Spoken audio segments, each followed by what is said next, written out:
Bonjour à tous. Merci d'avoir répondu si nombreux présents à cette présentation. Nous, Bienvenue sur le webinaire qui présente les différentes évolutions sur la NFC 1500. Ce webinaire est organisé par Promotelec avec l'ACAPEB qui nous accueille aujourd'hui, Coedis, le Consuel, Ignes, le CITABEL et le syndicat de l'éclairage. Pour ce webinaire, nous allons vous présenter donc la nouvelle série de normes, vous présenter les différentes évolutions qu'il y a eu sur la nouvelle NFC 1500, et nous laisserons la parole aux organisations qui vous expliqueront les accompagnements à la mise en œuvre. Je m'appelle Aude de Lavergne, je remplace Florence Delettre, notre directrice générale, qui malheureusement ne peut faire ce webinaire. Avant tout, je voudrais vous donner quelques consignes. Est-ce que tu peux passer les slides, s'il te plaît? Sur ce webinaire, qui est que nous allons répondre à vos questions. Il y a un temps qui est imparti de 30 minutes. Nous vous demandons de poser vos questions sur Zoom, sur le Q&R. On a un souci, excusez-moi, on a un souci de slide qui ne passe pas. ah, Nous réglons ce souci. oui, il se passe.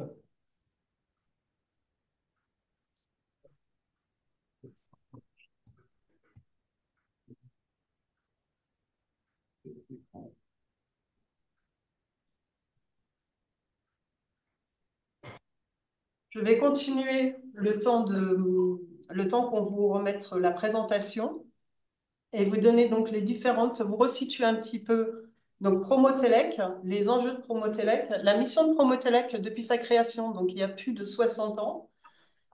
Donc l'idée c'est de parler à trois publics, donc les particuliers et les usagers, donc toujours informer et promouvoir la sécurité des installations électriques neuves existantes dans l'habitat individuel et l'habitat collectif, encourager à faire une mise en sécurité des installations électriques, intégrer à leur installation les nouveaux usages performants et bas carbone, et guider l'occupant pour en faire un acteur du pilotage des usages durables et performants de son logement. Bien entendu, nous parlons toujours aux professionnels, informés et sensibilisés. Je pense que vous connaissez le memento qui date de 1967. Nous accompagnons donc les professionnels toujours en les sensibilisant sur la sécurité électrique et le pilotage des nouveaux usages. On propose des guides et de la communication autour de la norme. Et bien entendu, nous sommes aussi le porte-parole et des actions de nos membres. Nos membres, aujourd'hui, sont classés sous trois espaces: l'acteur du bâtiment et de l'immobilier, les institutionnels, les associations de consommateurs et les acteurs de la filière électrique. Pourquoi une révision de la norme? Toute norme évolue. Il faut prendre en considération les évolutions du marché, les technologies et les usages électriques. Il est important aussi de décliner les évolutions normatives, que ce soit au niveau européen, international. Il était aussi important d'intégrer la notion d'efficacité énergétique. Quels sont les champs d'application? Les champs d'application, elles vont vers les logements individuels, les bâtiments d'habitat collectif, les bâtiments à usage tertiaire, industriels, agricoles, également les emplacements spéciaux, les campings, les ports, les fêtes foraines, les piscines, les installations de chantier. D'ailleurs, nous avons quand même pas mal de questions sur ce sujet-là au sein de Promotelec de la part des professionnels. Les installations particulières comme les ensembles mobiliers avec un équipement électrique, les éclairages à très basse tension et l'IRBE. La prise en compte des évolutions des usages électriques et des engagements politiques. D'abord, c'est un choix national et européen de la conversion massive au tout électrique et du développement de sources de production énergétique renouvelables. C'était important aussi de multiplier avec la multiplication des appareils électroniques dans les foyers, les entreprises et les espaces publics. Aussi, cette norme, elle colle aux évolutions des technologies et des usages électriques parce qu'il y a une accélération de la mobilité électrique et des infrastructures de recharge. Également, on a une incitation à la prise en compte de l'efficacité énergétique dans la conception des installations. Pour continuer ce webinaire, nous nous sommes entourés donc d'experts. Et d'ailleurs, je cède la parole à Bruno Gendron du Consuel qui va vous parler de la structure de la norme. Bruno, c'est à toi. Bonjour à toutes et à tous. Très heureux d'être parmi vous. Merci à Promotelec et à la CAPEB d'avoir organisé ce webinaire. Je suis donc expert électricité au sein de la direction technique du Consuel. Je vais donc vous présenter la structure de la norme, oserais-je dire, de la nouvelle série de normes NFC 1500. La principale évolution de forme concerne l'architecture, la structure de la nouvelle NFC 1500 de 2024. Au lieu d'être un texte monobloc, cette norme devient désormais une série d'exactement 21 normes. Quels sont les avantages de ce nouveau format? Eh bien, chaque type d'installation dans le domaine d'application de la norme NFC 1500 fait désormais l'objet d'une norme spécifique. Et donc, cette segmentation permet des révisions plus ciblées et ainsi davantage de souplesse pour le travail des normalisateurs. Et pour les utilisateurs, il en découle une plus grande facilité pour les professionnels qui pourront désormais acquérir là où les normes, uniquement là où les normes directement en lien avec leur activité. Concrètement, voici donc comment se présente cette nouvelle série de 21 normes. Tout d'abord, les exigences générales qui regroupent donc les anciens titres 1 à 6, bien évidemment révisés, mis à jour, constituent désormais la NFC 1500-1. Les ex-parties 7 de l'ex-titre 7 deviennent désormais chacune une norme de la série NFC 1500-7 et donc qui regroupe les règles particulières pour les installations et emplacements spéciaux. J'y reviendrai tout à l'heure. Une nouveauté qui mérite d'être soulignée concerne la NFC 1500-8-1 qui est dédiée à l'efficacité énergétique des installations électriques. Et in fine, nous retrouvons s'agissant des bâtiments d'habitation, d'une part, la NFC 1500-10, l'ex-titre 10, donc qui traite des installations électriques à basse tension dans ces bâtiments d'habitation, et la NFC 1500-11, l'ex-titre 11, qui, elle, traite désormais des réseaux de communication dans les locaux d'habitation. Un point très important, mis à part la NFC 1500-8-1 dédiée à l'efficacité énergétique et qui peut se lire indépendamment des autres normes de la série, il faut bien comprendre que chaque norme de cette série se lie conjointement avec la NFC 1500-1 qui, elle, regroupe les exigences générales. Ainsi, les normes NFC 1500-7, 10 et 11, en annulant, modifiant ou remplaçant tout ou partie des exigences générales, se lisent en complémentarité. Voici donc la série des règles particulières pour les installations et emplacements spéciaux. Comme je l'évoquais, chaque ex-partie 7 de l'ex-titre 7 devient désormais une norme à part entière, puisque vous voyez apparaître la dénomination NFC 1500 pour chacune d'entre elles. Vous retrouvez des titres connus, en commençant par la NFC 1500-7-701 dédiée aux locaux contenant une baignoire ou une douche, en poursuivant par les installations électriques des piscines, les installations de chantier, les ports de plaisance, les structures, les baraques, les de marché, les fêtes foraines. Poursuivons. Une nouveauté parmi cette série de normes qui mérite d'être soulignée et qui sera détaillée un peu plus tard dans ce webinaire, la NFC 1507-715 qui est dédiée aux installations d'éclairage à très basse tension. Une seconde nouveauté qui sera également évoquée plus tard, la NFC 1507-722 dédiée aux IRVE, sans oublier le changement de numéro de la norme dédiée aux locaux en placement de services électriques qui porte désormais le numéro 729 en lieu et place du numéro 781. Suivant.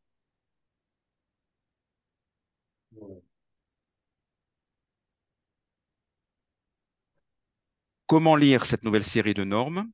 Le code couleur qui existait dans l'édition précédente a été conservé, à savoir que le texte en caractère romain droit noir constitue du texte normatif et nous avons conservé des commentaires en caractère italique bleu dont la vocation est de donner des recommandations, des conseils, des explications, des illustrations qui aident à l'application du texte normatif et peuvent éventuellement aller au-delà. Ils sont à chaque fois placés immédiatement sous le texte normatif de référence.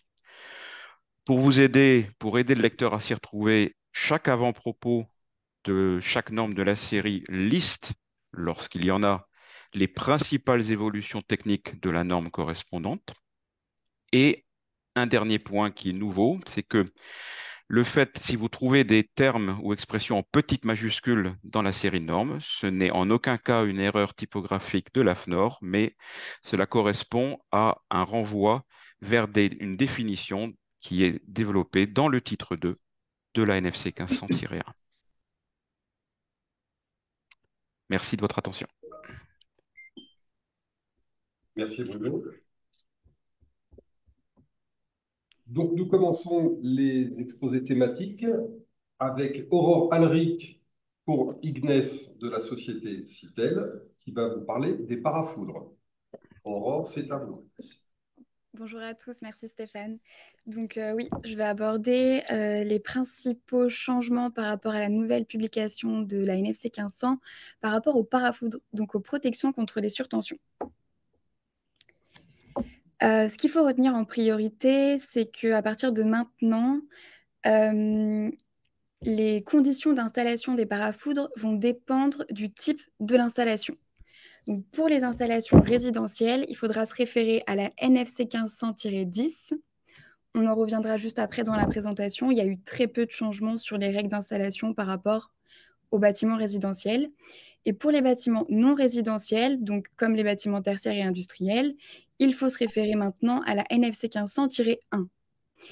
Donc la NFC 1500-1, il y a eu beaucoup plus de changements. Le premier changement, il porte sur la mise en place du parafoudre principal. Donc, le parafoudre principal, c'est le parafoudre qu'on va mettre en tête d'installation, bien souvent dans le TGBT. Donc, la norme nous dit maintenant que si notre installation répond à un ou plusieurs des critères que vous voyez ici à l'écran, nous serons dans l'obligation de mettre en place ce parafoudre principal. Je vais passer en revue très rapidement les critères en vous donnant des exemples tirés de la norme.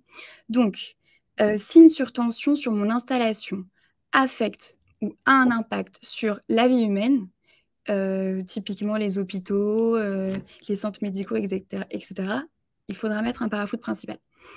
Si une surtension aura un impact sur les services publics et le patrimoine, donc comme les centres d'appel, les musées et les monuments, si une surtension aura un impact sur l'activité, aura un impact économique sur l'activité commerciale ou industrielle d'une installation, si le bâtiment reçoit un grand nombre de personnes, donc les ERP et les écoles par exemple, si le bâtiment est équipé d'un système de sûreté de fonctionnement comme les systèmes incendie ou la vidéosurveillance, et enfin si le bâtiment est équipé d'un paratonnerre ou si c'est un site ICPE. Donc si jamais notre installation répond à un ou plusieurs de ces critères, on devra mettre un parafoudre à l'origine de l'installation. C'est au donneur d'ordre ou au maître d'ouvrage d'évaluer ces critères. La norme nous dit aussi que si jamais nous considérons que notre installation n'est pas concernée par ces critères, dans ce cas, on va devoir faire une analyse de risque simplifiée que vous retrouverez dans la NFC 1500-1 dans le paragraphe 443-5. Ces règles d'installation par rapport au parafoudre principal, elles valent pour le parafoudre basse tension, donc la protection du réseau basse tension, mais la norme nous précise bien que si le parafoudre est obligatoire sur le réseau d'alimentation, il sera aussi obligatoire sur le réseau de communication. Ça, c'est à ne pas oublier. Concernant les parafoudres supplémentaires. Donc, les parafoudres supplémentaires, c'est les parafoudres qu'on va trouver en aval du parafoudre principal et qu'on va essayer de mettre au plus proche de l'équipement. On nous donne deux cas dans lesquels il sera obligatoire. Premièrement, si le parafoudre principal il est doté d'un UP trop élevé par rapport à la résistance de l'équipement. Et deuxièmement, donc c'est et ou, évidemment, s'il y a une présence avérée de surtension de manœuvre. Donc là, ça va être typiquement les industries.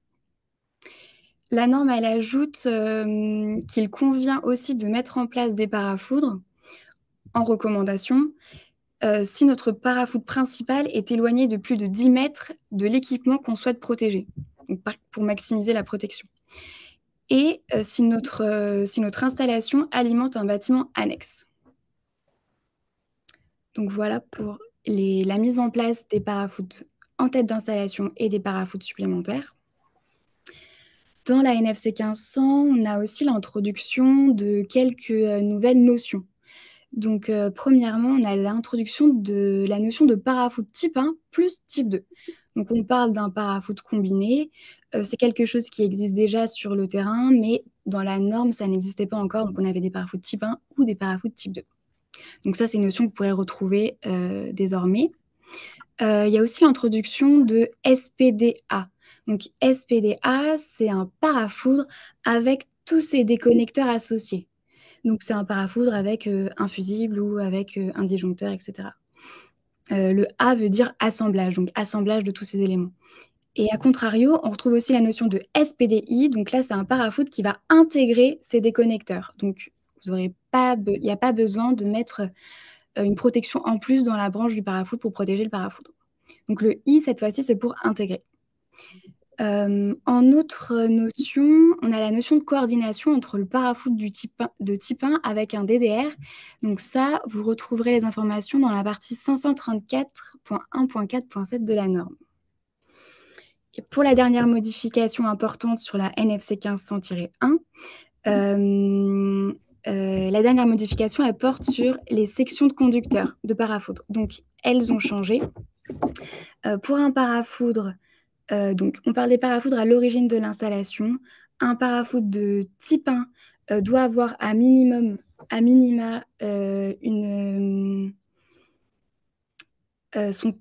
la section de son conducteur de raccordement entre le parafoudre et le conducteur phase doit être à minima de 6 mm et pour un type 2, c'est 2,5 mm.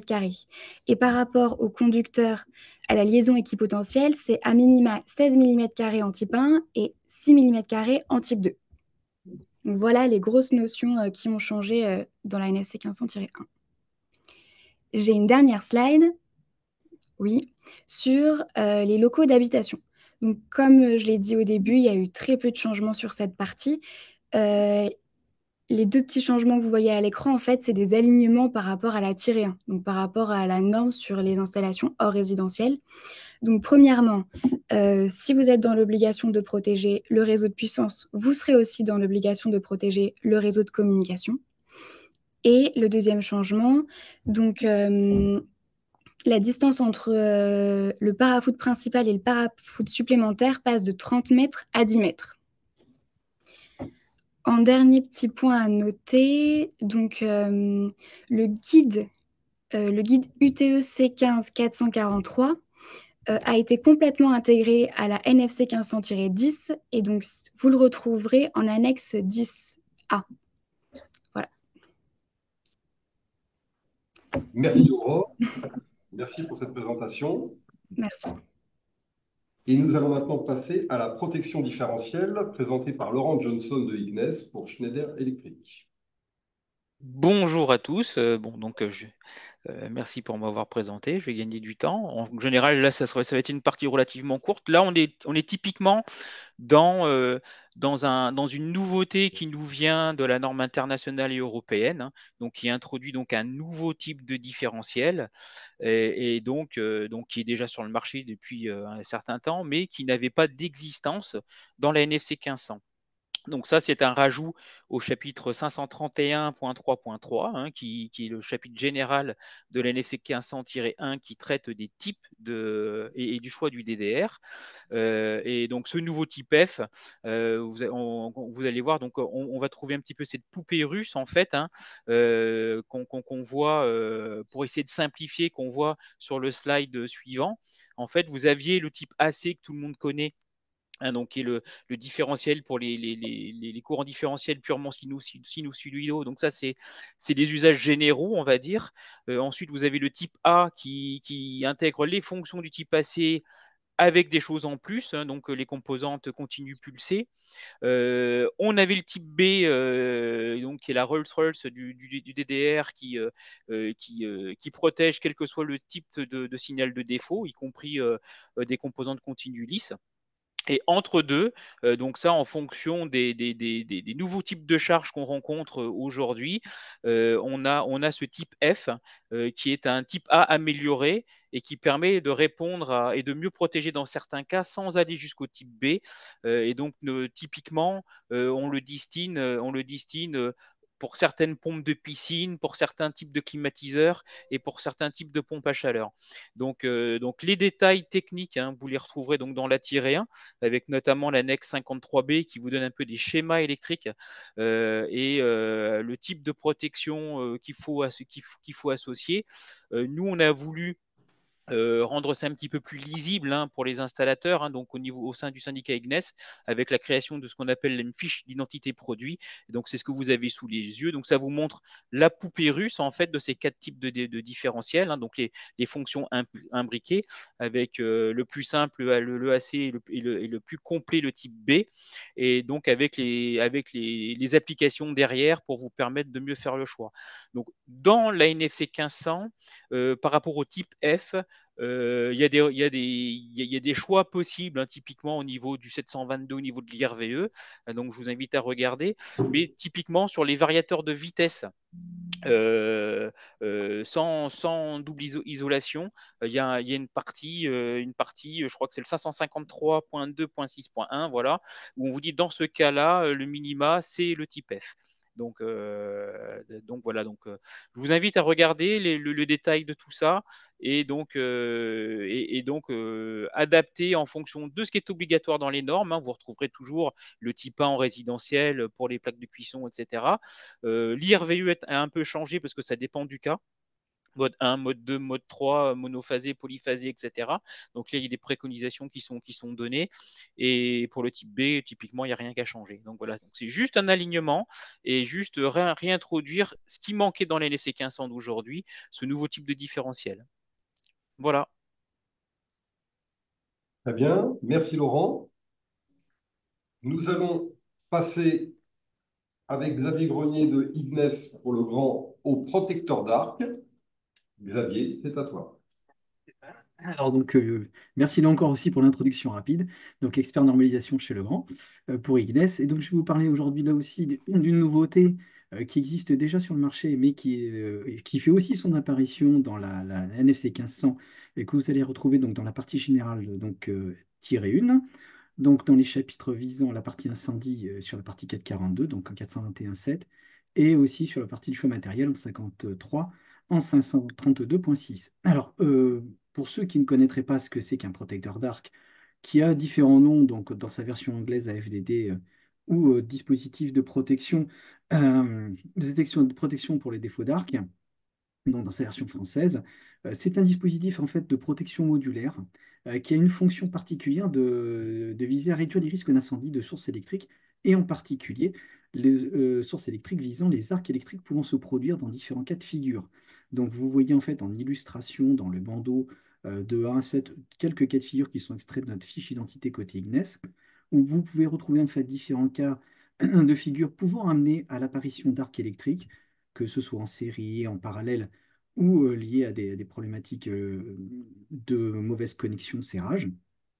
Ce sont ces risques-là qui aujourd'hui ne sont pas forcément toujours bien traités, qui du coup sont mis en avant par l'apparition de ce produit qui est la FDD et qui est donc ce protecteur d'arc et qui a pour mission effectivement de venir compléter les mesures de sécurité existantes aujourd'hui via l'interdifférentiel ou les disjoncteurs. Donc, si on peut passer à la slide suivante. Merci. Le point important, ce protecteur d'arc s'installe à l'origine de chaque circuit électrique à protéger. Donc, ce n'est pas quelque chose qui va protéger un groupe de circuits, c'est bien un détecteur d'arc qui s'installera par circuit terminal à protéger. Il est recommandé clairement pour la protection des circuits, on va dire prise de courant, dans ce qu'on appelle les lieux critiques. Donc, je vous ai mis quelques exemples, hein, donc les granges, scieries. Vous retrouverez bien sûr les circuits prise de courant dans les musées, les bâtiments historiques. Je ne fais pas l'exemple qu'on peut avoir sur des bâtiments très célèbres qui ont pu avoir des soucis de ce niveau-là. Et on va le retrouver aussi en recommandation pour la protection des circuits, donc alimentant des équipements électriques en permanence, type ventilation mécanique, hein, donc VMC, ou les pompes de piscine qu'on retrouvera donc plutôt dans le résidentiel. Et là, c'est un atout au niveau marché, puisque c'est un produit qui va permettre justement de traiter, dans le cas des rongeurs qui peuvent créer des arcs électriques dans des endroits où l'accessibilité est limitée, peuvent justement prévenir de ces risques d'incendie. Donc c'est tout l'intérêt de cette nouveauté qu'on va retrouver dans la NFC 1500-1. Je vous remercie. Merci Xavier. Bonjour. Donc Francis Rouel, délégué général adjoint du SICABEL. Le SICABEL, c'est le syndicat des fabricants de câbles d'électricité et de communication, donc d'énergie et de communication. Et mon propos aujourd'hui sera de vous présenter l'évolution qu'il y a dans la norme NFC 1500 sur l'identification du comportement au feu des câbles. Alors, mon propos il sera en 4 parties. Tout d'abord, vous expliquer pourquoi il y a eu cette évolution des comportements au feu des Francis, câbles. Oui. Francis, tu as un souci de micro, ça grésille. Ah, Désolé. alors là, est-ce que vous m'entendez mieux? Oui, Pardon, je vais merci. recommencer peut-être. Alors, excusez-moi. Donc, mon propos portera en 4 parties. La première sur l'explication de l'évolution du comportement au feu des câbles dans la NFC 1500, l'évolution de la réglementation qui peut y être associée, et puis dans quel titre, évidemment, en termes de pratico-pratique, vous allez retrouver ces évolutions dans la NFC 1500 et quelles sont les applications qui sont concernées. Alors, d'abord, l'évolution des comportements au feu, évidemment, elle est de 2 ordres. D'abord, pour pouvoir répondre à la réglementation qui a pu changer, être en conformité avec cette réglementation, puisque la dernière NFC 1500 était assez ancienne. Des réglementations ont changé, comme celle du règlement de produits de construction, qui nous impose depuis 2017 d'avoir changé nos méthodes d'essai sur les comportements au feu des câbles, et donc de vous indiquer à vous, installateurs et usagers, quel est le comportement au feu des câbles sur leurs étiquettes et sur leur marquage. Bien évidemment, d'être en conformité avec la réglementation sur les établissements recevant du public, j'y reviendrai après, sur les immeubles de grande hauteur, et puis sur certaines réglementations déjà existantes, comme les tunnels ferroviaires, pour ceux qui pourraient être amenés à faire des installations de ces cas très spécifiques. Alors les changements, c'est quoi? C'est le remplacement de l'identification du comportement au feu qui a été faite ensuite au préalable avant par 3 classes, qui étaient la C1, C2, C3, par des euroclasses. Alors je vais ensuite enchaîner avec ce que sont les euroclasses pour que vous compreniez bien. Avant, comme vous l'avez vu, avant, nous avions 3 classes de comportement au feu, qui étaient assez limitées puisqu'on ne précisait que la réaction au feu de la performance du câble. Et grâce à la réglementation européenne aujourd'hui qui s'est mise en place depuis 2017, nous avons différents outils pour analyser le comportement au feu des câbles lors d'un incendie. Alors aujourd'hui, nous travaillons à la fois sur la performance, mais nous avons aussi des critères complémentaires qui ont été rajoutés, qui sont l'émission de fumée, les gouttelettes enflammées et l'acidité. Donc les fameux S, D et A que vous voyez affichés dans la colonne critères additionnels. Ça nous permet d'avoir une définition complète du comportement au feu des produits lors d'un incendie. On va peut-être passer à celle d'après. Alors, le changement principal pour l'écriture, en fait, c'est qu'on a abandonné cette écriture ancienne qui était C1, C2, C3, qui au passage, il n'y avait que deux classes réellement qui mesuraient le comportement au feu, c'était le C1 et le C2. Et on est passé à un comportement au feu qui est défini, comme vous le voyez, par une association de différents chiffres et différentes lettres. Alors le premier groupe, le CCA, c'est la performance au feu. Quand on part de F et qu'on va de A du moins bon au meilleur, pardon. Donc le CCA, c'est une position médiane et le A, c'est l'excellence.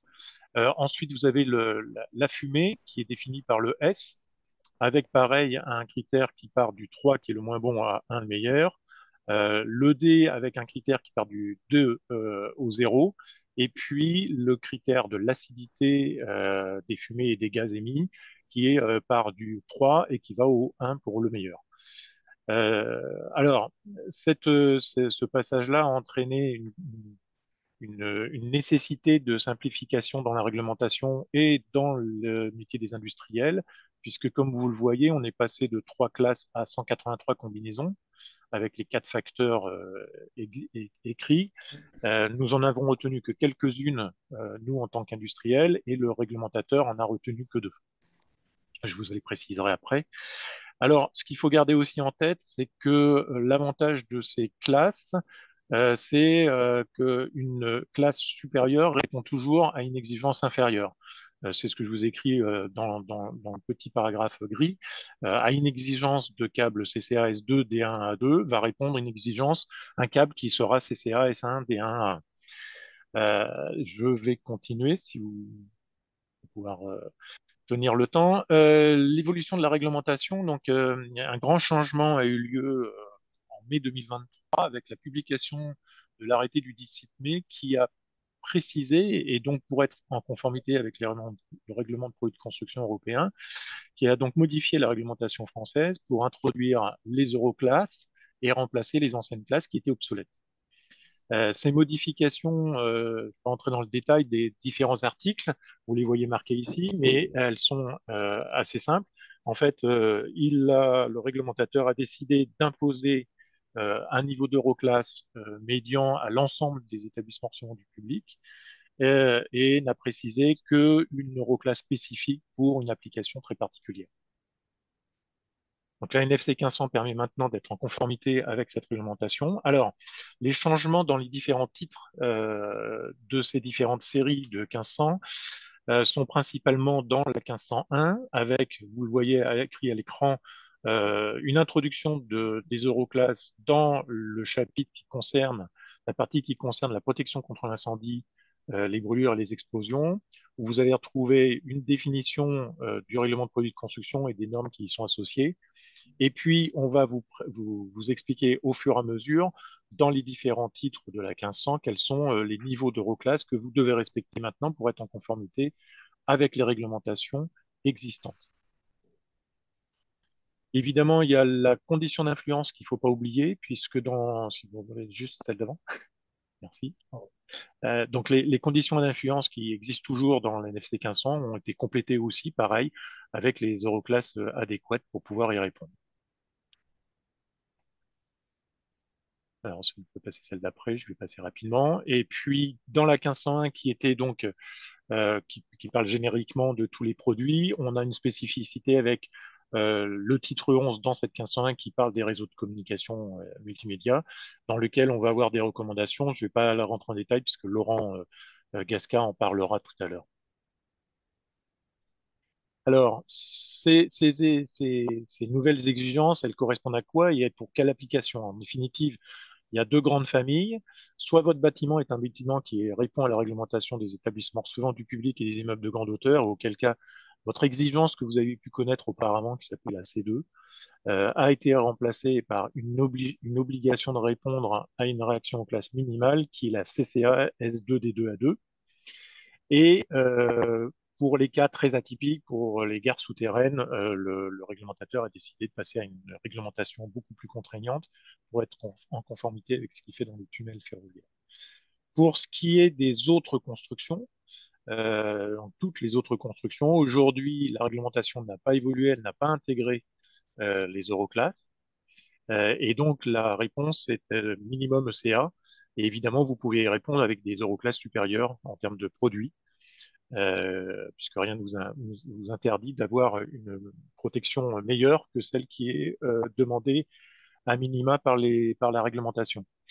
Et puis évidemment, il faut prendre en considération les conditions d'influence dans les caractéristiques des influences externes. Je pense que j'ai terminé. Merci Francis. Nous passons à l'installation des luminaires avec Monsieur Janin, que je laisse se présenter. Oui, bonjour. Bonjour à toutes et à tous. Bernard Janin, donc je suis président du comité AFNOR qui gère les luminaires, les lampes et les composants associés. Et puis, j'ai donc participé aux travaux de révision de la commission de la nouvelle SFC 1500 en tant que membre de la commission 15 et du GT 15A. J'appartiens au syndicat qui, en tant que référent technique, et donc les modifications qui ont été prises en compte, en fait, prennent en compte exactement la technologie LED et aussi, je tiens à souligner les initiatives de gestion de la rénovation d'éclairage qui sont gérées par notre syndicat. Donc les modifications ont surtout porté donc, sur la partie 559, puisque en fait, dans l'ancienne NFC 1500, nous n'avions que... Ça faisait partie d'obligations générales, donc de paragraphe 552. Et donc, il est apparu nécessaire de regrouper toutes les prescriptions concernant les installations luminaires dans une partie 559 et une partie 7S115 qui intègre en fait les dispositions de l'ancien guide UTEC 15559. Suivant. Donc, domaine d'application, en fait, c'est tout ce qui concerne la mise en œuvre des luminaires et des installations d'éclairage qui sont liées à l'installation fixe. Des exigences complémentaires qui sont surtout liées effectivement à la technologie LED, puisque la technologie LED utilise la très basse tension. Donc, ça ne traite pas des installations d'éclairage public qui sont traitées par la NFC 17200. Suivant. Donc, dans cette norme, on retrouve, dans ce paragraphe 559, pardon, on trouve des exigences générales, une modification qui tient compte de la création d'une nouvelle norme pour les enseignes lumineuses et la signalétique, qui est parue en 2023, puisqu'il apparaissait que la norme qui concerne les luminaires n'était pas facilement applicable pour les enseignes, qui sont souvent des produits qui sont fabriqués de manière unitaire.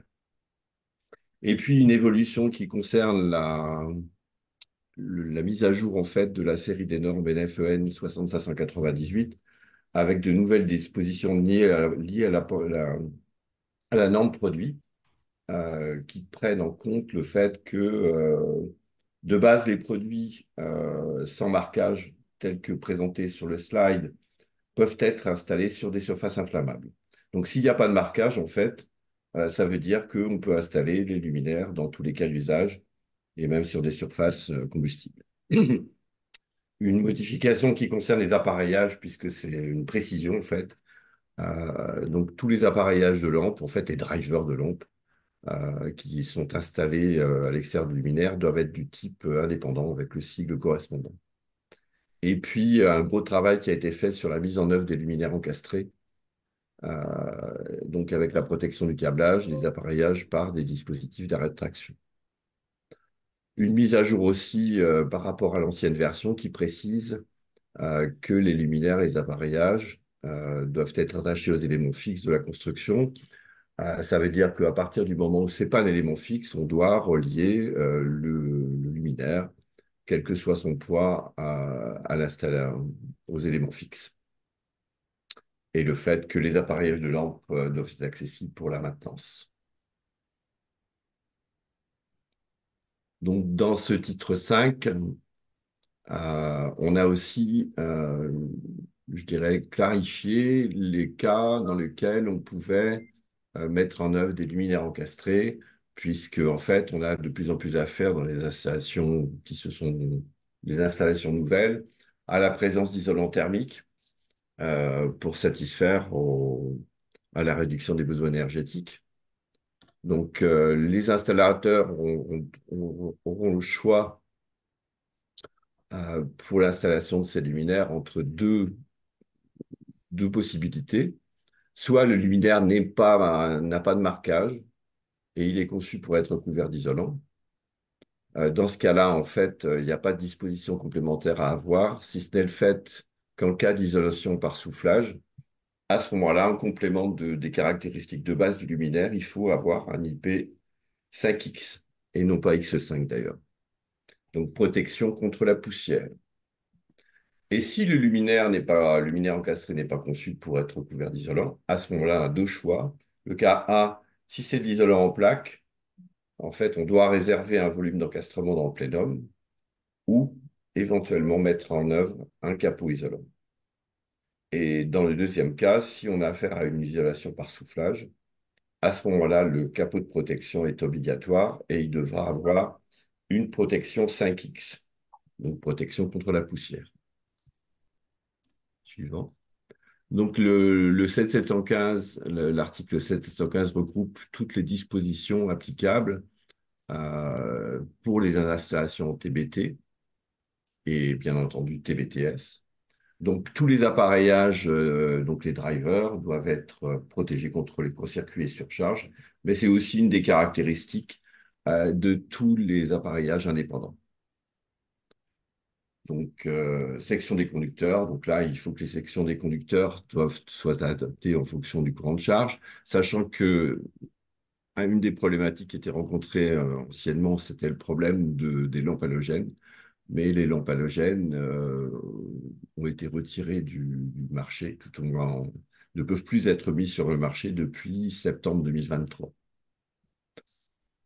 Et puis, donc, les chutes de tension. Donc, pour les chutes de tension, en fait, toutes les nouvelles installations maintenant se font sur la base de produits à LED.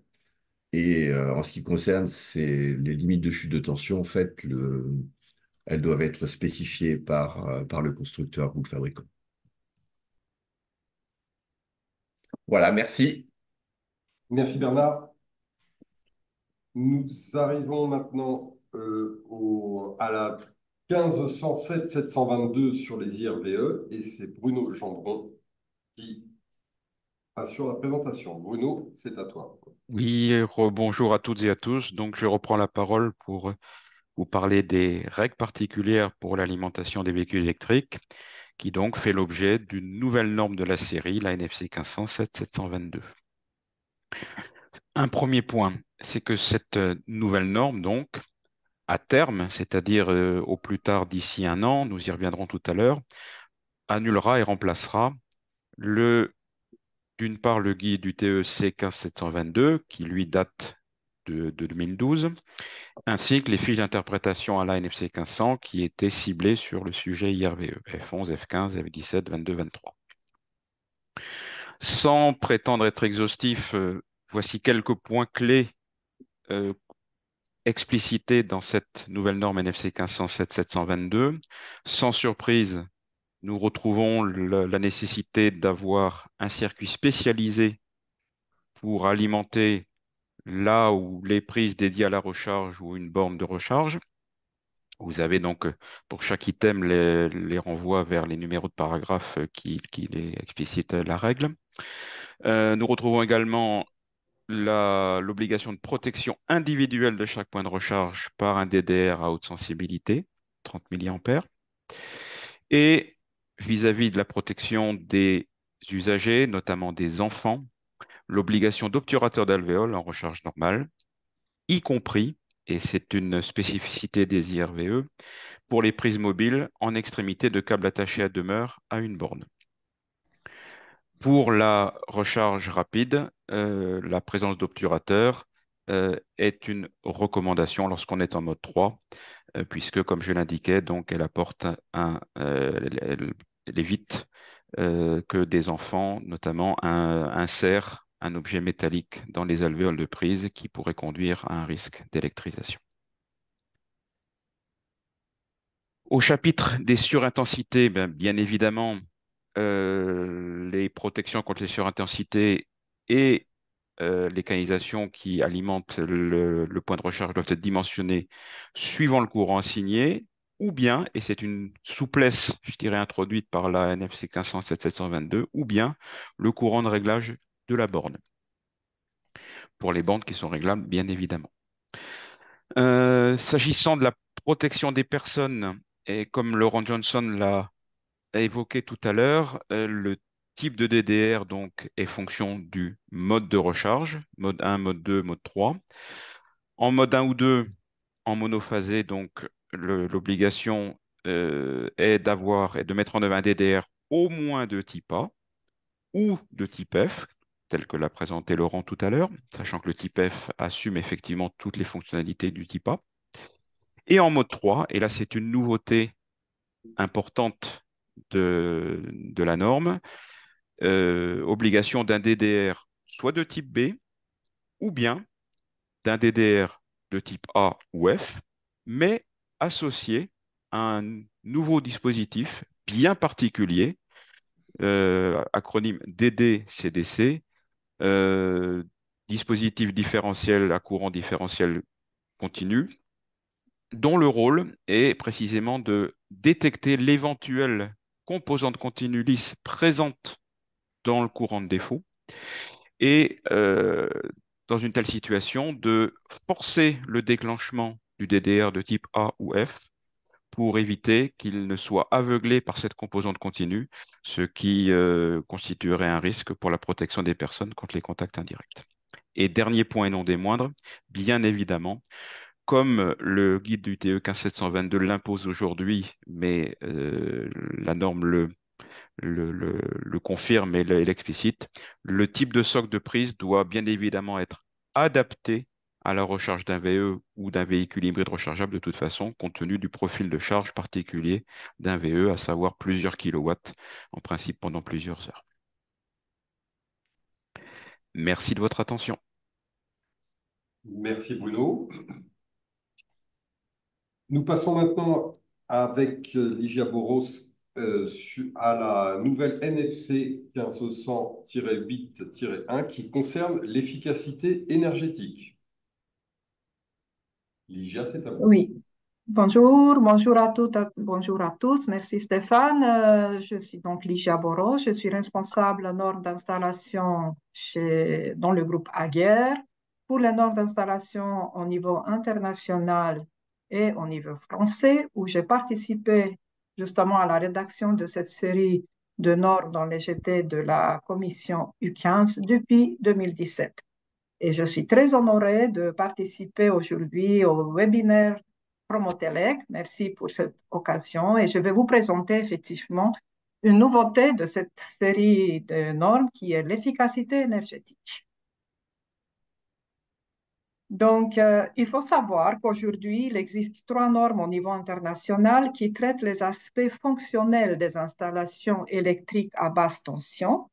Et ces 3 normes traitent la première de l'efficacité énergétique, la deuxième des installations prosommateurs, ça veut dire producteurs et consommateurs, et la troisième qui traite des opérations des installations prosommateurs.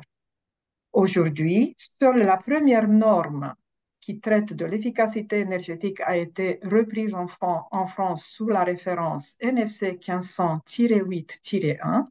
Et les 2 autres normes ont vocation à enrichir la norme française dans le futur. Voilà. Le scope de cette norme NFC 1500-8-1, efficacité énergétique, est de fournir des mesures et des recommandations pour la conception, la mise en place, l'exploitation et la vérification de tous les types d'installations électriques basse tension, y compris la production locale, le stockage d'énergie, afin d'optimiser l'utilisation efficace globale de l'électricité. Ces recommandations et méthodes s'appliquent aux nouvelles installations et à la modification d'une installation existante, et le présent document s'applique à l'installation électrique d'un bâtiment ou d'un système, mais elle ne s'applique pas aux produits. C'est quoi l'efficacité énergétique? L'efficacité énergétique, il y a encore un petit clic à donner. L'efficacité énergétique est une approche système visant à optimiser l'efficacité de l'utilisation de l'énergie électrique Et cette approche système est basée sur trois grands principes. Voilà, merci. Un premier principe qui est de minimiser les pertes d'énergie dans l'installation électrique. Un deuxième principe qui est d'utiliser l'énergie au bon moment, lorsqu'on a besoin et au moindre coût. Et le troisième principe, c'est de maintenir et d'améliorer ses performances. On va juste un tout petit peu détailler les trois. Donc, le premier principe qui est minimiser les pertes d'énergie dans l'installation électrique suppose en premier d'optimiser les pertes dans les câblages de l'installation en ce qui concerne les chutes de tension, les sections de conducteurs, la correction du facteur de puissance, la réduction des effets des courants harmoniques. Et une deuxième piste qui est très importante, qui est la méthode du barycentre que j'essaie un tout petit peu d'illustrer à gauche par la lettre B. L'objectif de cette méthode est d'installer le transformateur et le tableau à un endroit de sorte que la distance à une charge à consommation énergique plus élevée soit inférieure à la distance à une charge à consommation énergétique plus faible. Cette méthode permet d'améliorer la performance énergétique de l'installation, mais aussi de réduire le coût de l'installation en réduisant la longueur des câblages. Le deuxième principe qui est d'utiliser l'énergie au bon moment, lorsque vous en avez besoin et au moindre coût, se base sur, en premier, définir des circuits ou des groupes de circuits en fonction de l'efficacité énergique, on appelle ça maillage, ça veut dire déterminer des zones dans un bâtiment, déterminer des usages au sein de ces zones qui ont été identifiées et déterminer les mailles.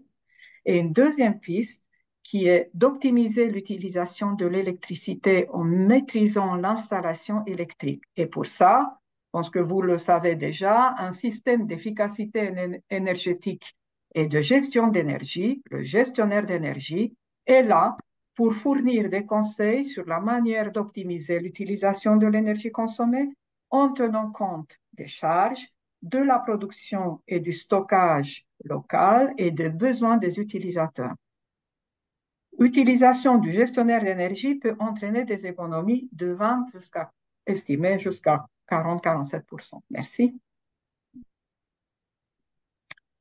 Et le troisième principe, c'est de maintenir et d'améliorer les performances du bâtiment. Et pour ça, on a une méthode d'évaluation. Cette méthode d'évaluation est basée sur le type de bâtiment, bâtiment industriel, commercial, infrastructurel ou résidentiel. Elle évalue le niveau de mise en œuvre des mesures d'efficacité énergétique pour l'installation initiale, la gestion de l'énergie, la performance pour le maintien du niveau d'efficacité, le suivi de la puissance, le bonus. Pour chaque de ces mesures, des points sont attribués en fonction du niveau de mise en œuvre et en fonction du bâtiment, tel que j'ai dit avant, et de la somme des points donnés par la méthode d'évaluation, un niveau d'efficacité du 0 à 5 est attribué à l'installation électrique en sachant que le niveau 5, c'est le haut niveau d'efficacité d'une installation électrique. Ça veut dire réduction permanente des pertes de puissance, meilleure utilisation de l'énergie électrique, forte économie de coûts et rentabilité. Pour conclure, les avantages de l'application de cette norme donnent les bases pour une démarche d'efficacité énergétique du bâtiment, ça veut dire les bonnes pratiques de l'efficacité énergétique pour l'installateur électricien, la méthodologie d'évaluation de l'efficacité énergétique des installations électriques, et pour un même niveau de service, on peut avoir une réduction permanente des pertes de puissance, une meilleure utilisation de l'énergie électrique en exploitation. Comme conséquence, ça veut dire une réduction de nos factures d'électricité. Merci beaucoup à tous et toutes. Merci, Ligia. Nous passons maintenant aux implications dans l'habitat avec la NFC 1500-10 et présentée par Bruno Gendron. Merci Stéphane. Je reprends à nouveau la parole, effectivement, pour vous parler donc des impacts de la révision d'ensemble de la série NFC 1500 sur les installations électriques des bâtiments d'habitation. Donc, comme vous le savez, donc là, les bâtiments d'habitation faisaient l'objet jusqu'à maintenant du titre 10 de la NFC 1500, devenu désormais donc la NFC 1500-10, comme je l'ai introduit tout à l'heure. Dans sa structure, cette NFC 1500-10 est inchangée. On retrouve d'une part une partie 10.1 qui traite des logements et des parties privatives en général, et une partie 10.2 qui, elle, traite des parties communes et des services généraux des bâtiments collectifs d'habitation. On pourrait conclure un peu hâtivement étant donné qu'il y a très peu d'évolution dans cette norme NFC 1500-10, la révision de la NFC 1500 n'impacte pas les bâtiments d'habitation. Il n'en est rien, car cette NFC 1500-10 doit être lue conjointement avec les autres normes de la série, telles que je l'ai évoqué en introduction. Et ainsi, il est donc nécessaire de tenir compte pour les bâtiments d'habitation des évolutions introduites non seulement par la NFC 1500-1, mais aussi par la série des normes NFC 1500-7 lorsque tel ou tel type d'installation particulière est présente dans le bâtiment d'habitation ou le logement. Typiquement, présence d'un local contenant une baignoire ou une douche, présence d'une piscine, présence d'une IRVE, voire d'une installation photovoltaïque.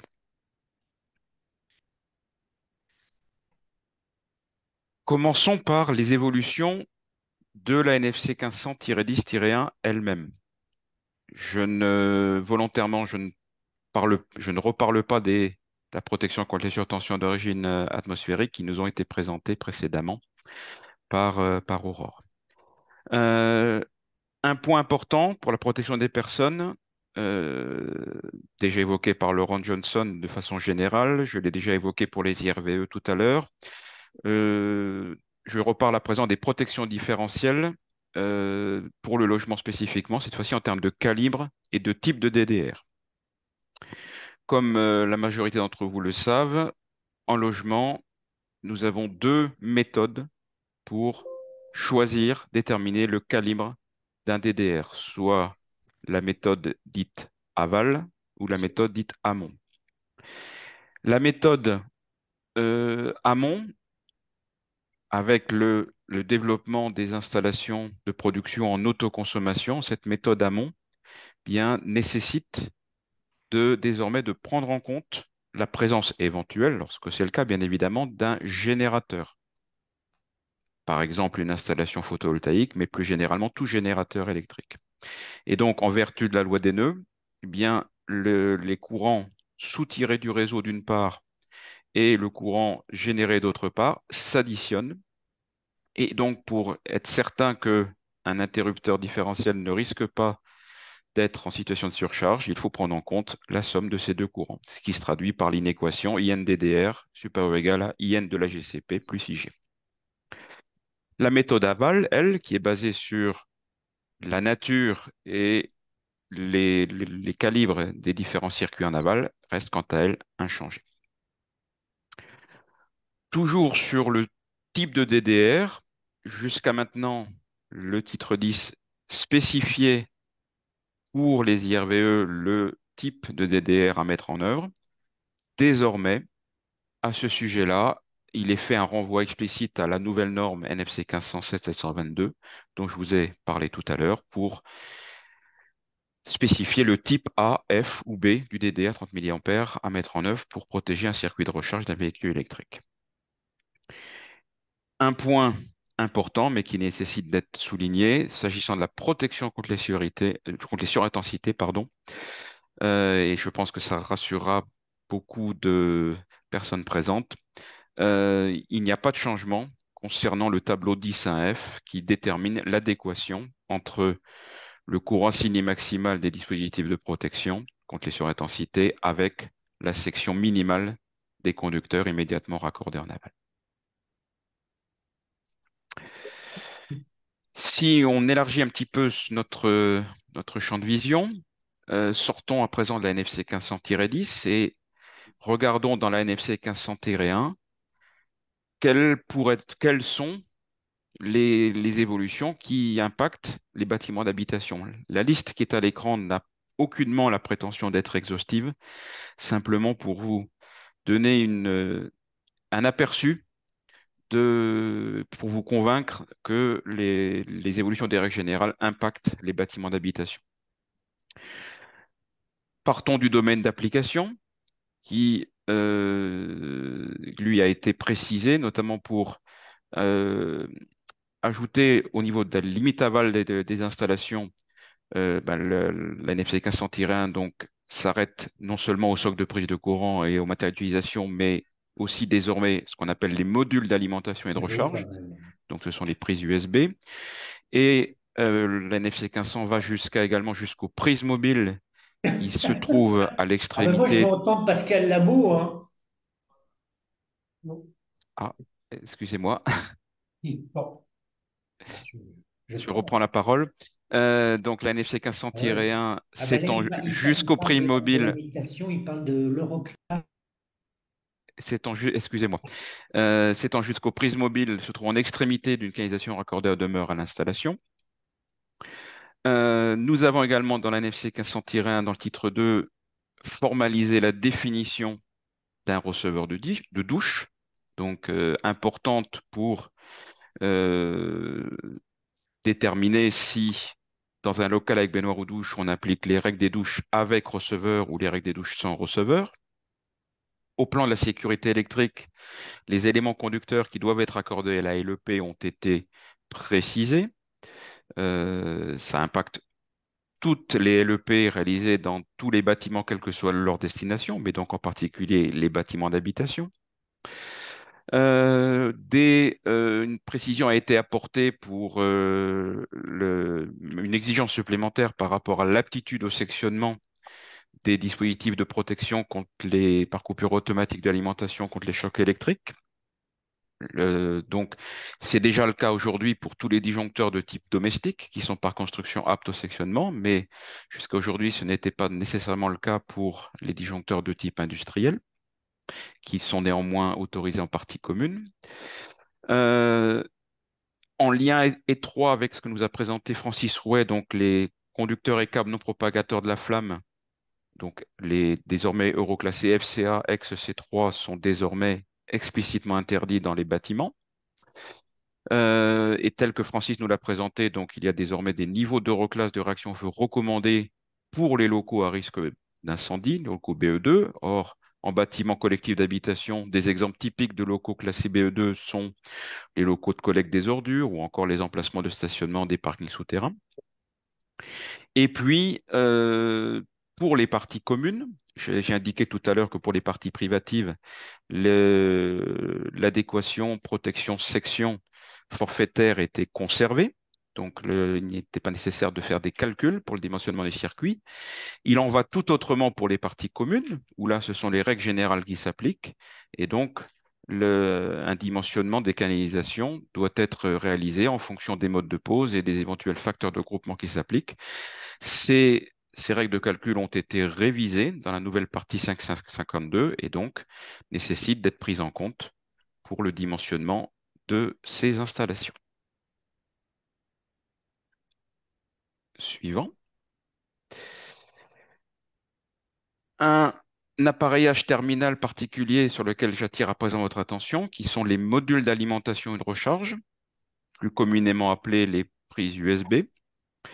Bien évidemment, de telles prises USB existent déjà aujourd'hui sur le marché, mais leurs règles de mise en œuvre n'étaient pas explicitées dans la NFC 1500 de 2002.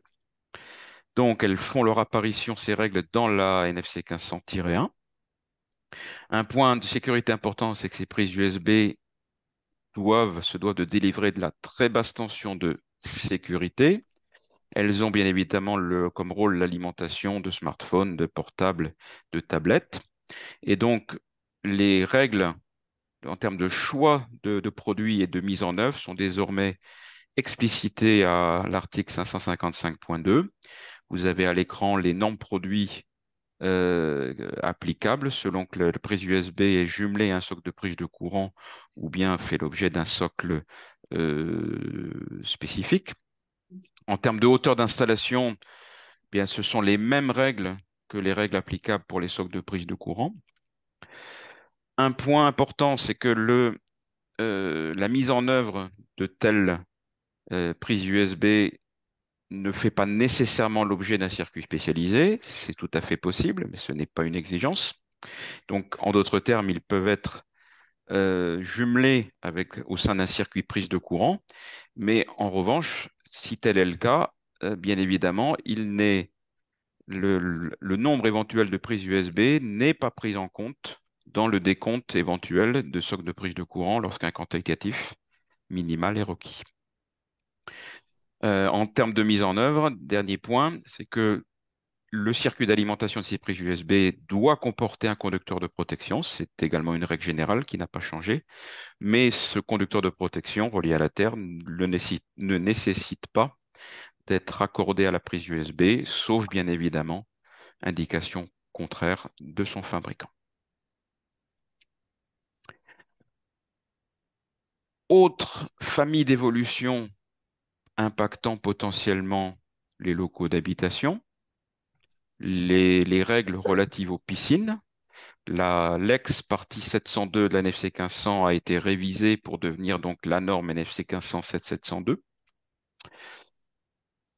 Parmi les évolutions méritant d'être signalées, là encore, sans aucunement prétendre à être exhaustif, pour mémoire, outre les bassins proprement dit des piscines, tout ce qui est pédiluve, bac tampon sont également considérés comme des bassins de piscine et donc font l'objet de définitions de volume de sécurité.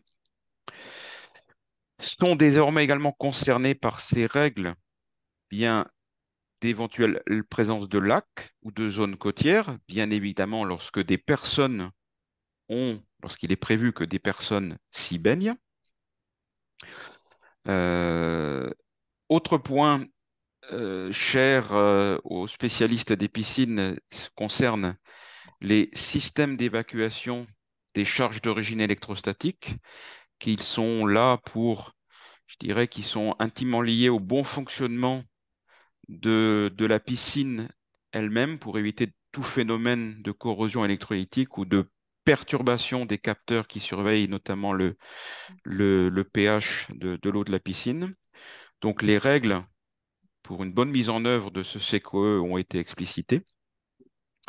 Les éléments conducteurs devant être reliés à l'ALES ou pas ont été listés et précisés, ce qui permet là encore de faciliter à la fois le travail et de l'intégrateur installateur électricien et du vérificateur in fine. Et enfin, une nouveauté en lien là encore avec les évolutions technologiques du marché. On a parlé de photovoltaïque, on a un petit peu parlé d'autoconsommation. Eh bien, on trouve dans le domaine des piscines souvent des produits qui peuvent intégrer une petite source autonome constituée typiquement de petits modules PV associés à une batterie tampon. Eh bien, on a donc la nouvelle norme autorise la présence de telles sources autonomes sous certaines conditions, bien évidemment, en volume 0 et 1, et également en volume 2. Et je vous laisse découvrir ces conditions techniques qui sont détaillées dans la nouvelle norme. Suivant. Parfait. Sur le thème du photovoltaïque, quelques nouveautés. Alors, on pourrait conclure que, étant donné que les référentiels en vigueur pour les installations photovoltaïques, à savoir les guides de la famille 15712 et la XPC 1512-3, étant donné que ces trois documents n'ont pas été inclus dans la révision, eh bien, une conclusion rapide pourrait être de dire la révision n'impacte aucunement les installations photovoltaïques. Eh bien, il n'en est rien, puisqu'on a, ne serait-ce que dans le titre 2, ont été ajoutées la définition d'un conjoncteur de neutre. Conjoncteur de neutre, c'est ce qui est mis en œuvre typiquement pour une installation photovoltaïque qui bascule d'un mode raccordé réseau ou un mode autonome. On a introduit dans le tableau de référencement des câbles 2 câbles typiquement utilisés dans les installations photovoltaïques, le PV1000F, bien connu maintenant depuis plusieurs années, et également le H1Z2Z2K, qui a l'avantage de présenter une équivalence à la classe 2 jusqu'à 1500 volts en courant continu, qui est la limite haute de la basse tension.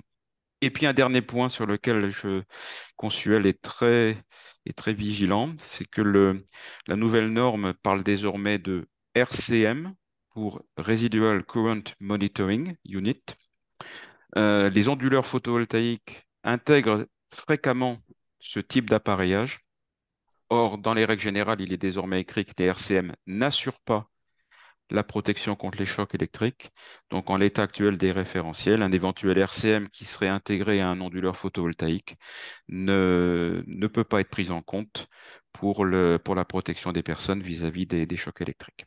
Merci de votre attention. Une présentation partagée sur la NFC 1511 qui porte sur les réseaux de communication et qui sera ouverte par Ligia Boros et suivie d'un focus sur les câbles de communication par Laurent Gasca du CICABEL. Ligia, c'est à vous. Merci Stéphane. Donc, l'ancien titre 11 a été enrichi et il devient maintenant une norme à part entière qui est la NFC 1500-11 qui, tel que l'a bien précisé Bruno, doit se lire conjointement avec la NFC 1500-11, les règles générales. Le domaine d'application de la norme NFC 1500-11 donne des règles d'installation qui permettent aux professionnels de réaliser un réseau numérique depuis l'adduction jusqu'au socle de prise de communication. Donc, c'est un élément nouveau qui a été ajouté en titre 11 donc, depuis l'adduction, dans tous les bâtiments comprenant des logements résidentiels, dans les bâtiments neufs en principe, mais il peut servir aussi de base pour l'amélioration de la qualité des connexions dans les bâtiments existants.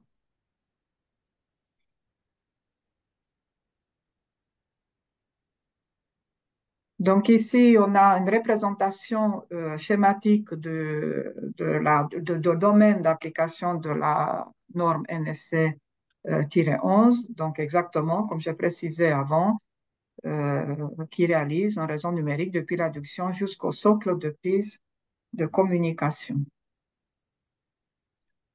Et, oui. Compléter sur ce schéma. Bonjour à tous. Effectivement, il faudrait revenir. Voilà, très bien. Merci. Donc, l'IGA a proposé le scope général de la norme.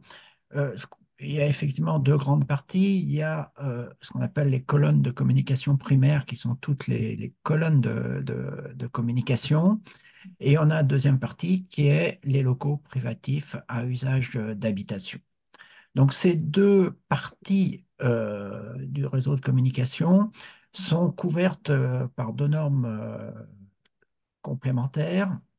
On a d'un côté colonne, on a la norme XPC 90-486 qui donne les exigences détaillées pour la conception, le choix des composants, la réalisation et le contrôle des réseaux de communication primaires.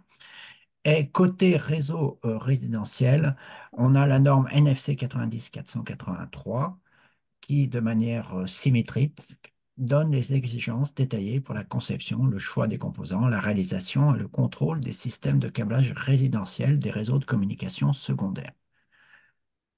Ce que l'on voit sur ces schémas, c'est que ça couvre différents types de câbles. Côté colonne, on retrouve des câbles cuivre classiques. On retrouve également des câbles optiques avec les nouvelles colonnes optiques adaptées au FTTH. Et côté réseau de communication, on trouve essentiellement des câbles cuivre. Voilà. Donc, je vais maintenant vous présenter les principales évolutions, modifications techniques de la NFC 1500-11 par rapport au titre 11, comme j'ai précisé initialement, de la NFC 1500 du 2002.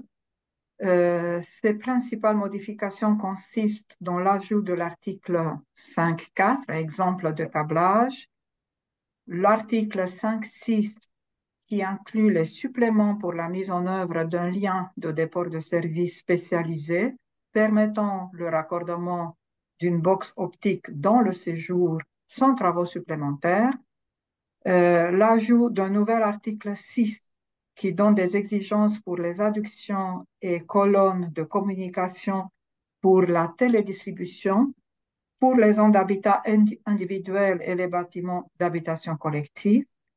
Et ainsi, on a ajouté un nouvel article dédié au contrôle du réseau de communication avec une nouvelle annexe qui présente l'organigramme opérationnel du contrôle de ces réseaux. Et encore une fois, le rappel que la norme NFC-11, 1500-11 se lie conjointement avec la norme NFC 1500-1.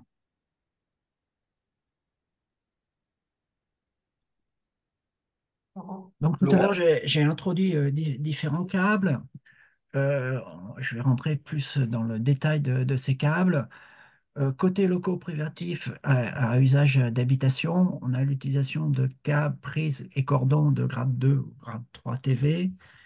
Ces câbles sont définis par deux normes. Pour les câbles grade 2 TV, 1 gigabit par seconde, c'est la norme NFC 93-531-16. Et pour les câbles grade 3 TV, 10 gigabits par seconde, c'est les câbles NFC 93-531-17. Ces câbles font l'objet d'une norme produit avec une exigence de reclasse CCA S1D1 A1. Ensuite, j'ai voulu aussi faire un focus sur les câbles pour la colonne de communication. On a d'une part les câbles de distribution et d'autre part les câbles de branchement. Les câbles de distribution sont également définis par différentes normes. Alors là, il y a une petite erreur. La première norme, la 93-852-25, c'est les câbles intérieurs. La deuxième, la 325, c'est les câbles extérieurs. Et la 625, c'est les câbles extérieurs et intérieurs. Pour les câbles intérieurs, on a une exigence de reclasse DCA S2, D2, A2. Enfin, dans cette colonne de communication fibre optique, on trouve les câbles de branchement. Il y a la même inversion entre les câbles extérieurs et intérieurs. Donc, on a la 222 qui sont les câbles intérieurs, la 322 qui sont les câbles extérieurs et la 622 qui sont les câbles extérieurs et intérieurs. On a une exigence de reclasse CCA S1D1 pour les câbles intérieurs dans ces normes. Si. Voilà, très bien. Donc, on a, ce qui est très important, c'est qu'on a des contrôles qui sont obligatoires. On a 3 niveaux de contrôle. On a le contrôle pour l'ensemble du réseau, un contrôle de niveau 1 qui est une vérification, un contrôle de niveau 2 qui est une qualification, et un contrôle de niveau 3 qui est une certification. Alors, le niveau 1 et le niveau est une exigence. Le niveau 2, c'est une exigence, sauf pour la colonne cuivre et pour les locaux isolés, mais cela peut être demandé par le maître d'œuvre.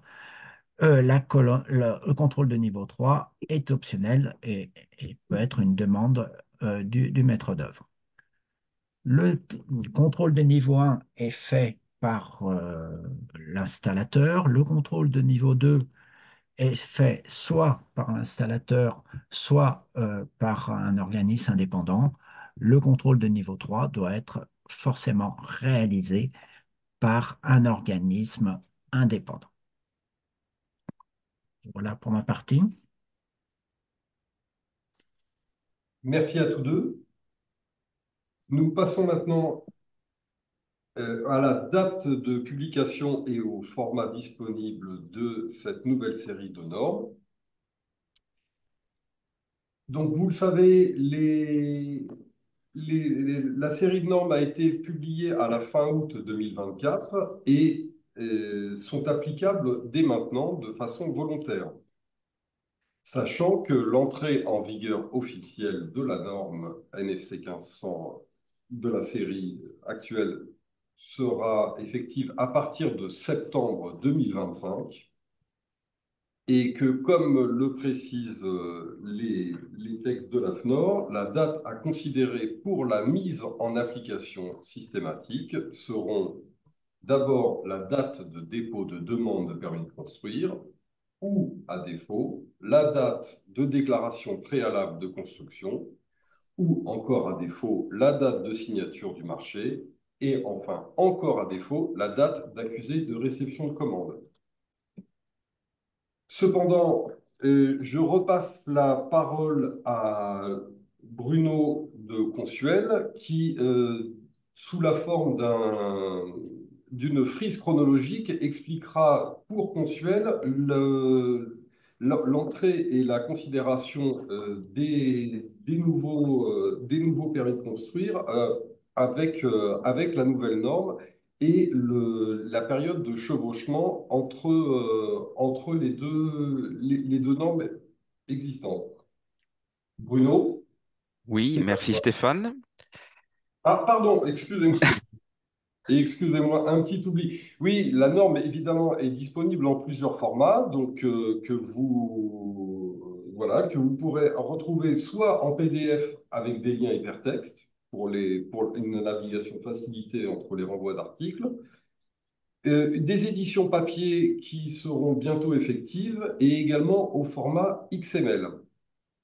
J'ajoute que, au sein de la FNOR, des tests et des réflexions sont en cours pour intégrer un moteur de recherche utilisant l'intelligence artificielle afin de faciliter encore la consultation des articles entre eux. Voilà, Bruno, c'est à toi. Merci Stéphane. Bien, donc voilà, je reprends la parole pour vous présenter sous forme de frise chronologique comment va s'articuler progressivement pour Consuel l'entrée en vigueur progressive de la nouvelle série NFC 1500. En effet, comme vous le savez, toute nouvelle installation électrique ou toute installation électrique rénovée en totalité avec mise hors tension par le distributeur à la demande du client nécessite d'obtenir une attestation de conformité visée par Consuel. Donc nous sommes directement impliqués dans les jalons temporels d'entrée en vigueur de la nouvelle série NFC 1500. Sur cette frise, vous retrouvez les deux jalons évoqués par Stéphane, la date de publication donc à fin août 2024, le délai d'une année complète laissée par le normalisateur pour permettre aux acteurs de s'approprier la nouvelle série de normes, avec donc une entrée en vigueur officielle, une application systématique en septembre 2025. Euh, Comme l'a indiqué Stéphane, la nouvelle série de normes est d'application volontaire dès publication. Euh, Néanmoins, et comme chacun d'entre vous, bien, Consuel doit également adapter et se préparer, je dirais, ses rapports et ses procédures d'inspection pour être à son tour prêt à vérifier de telles nouvelles installations. Donc, en ce qui nous concerne, nous pourrons vérifier des nouvelles installations réalisées selon la nouvelle série NFC 1500 à compter de février 2025. Ce qui laisse donc quelques mois, il y a toujours quelques mois entre le moment où un maître d'ouvrage ou un installateur décide d'appliquer les nouvelles normes et au moment où les travaux réalisés sont achevés, bien évidemment. Et puis, donc, jusqu'en septembre 2025, donc, l'application volontaire sera possible et sur déclaration de notre client, nous pourrons donc vérifier sur la base du volontariat d'éventuelles installations réalisées selon la nouvelle norme.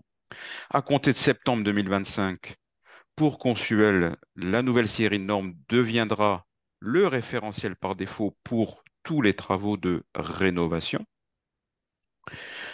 Hors déclaration, bien évidemment, de l'installateur, puisqu'à tout moment, l'installateur, pendant toute cette période transitoire, peut à tout moment nous dire que le chantier sur lequel il nous sollicite a été réalisé non pas selon la nouvelle norme, mais l'ancienne.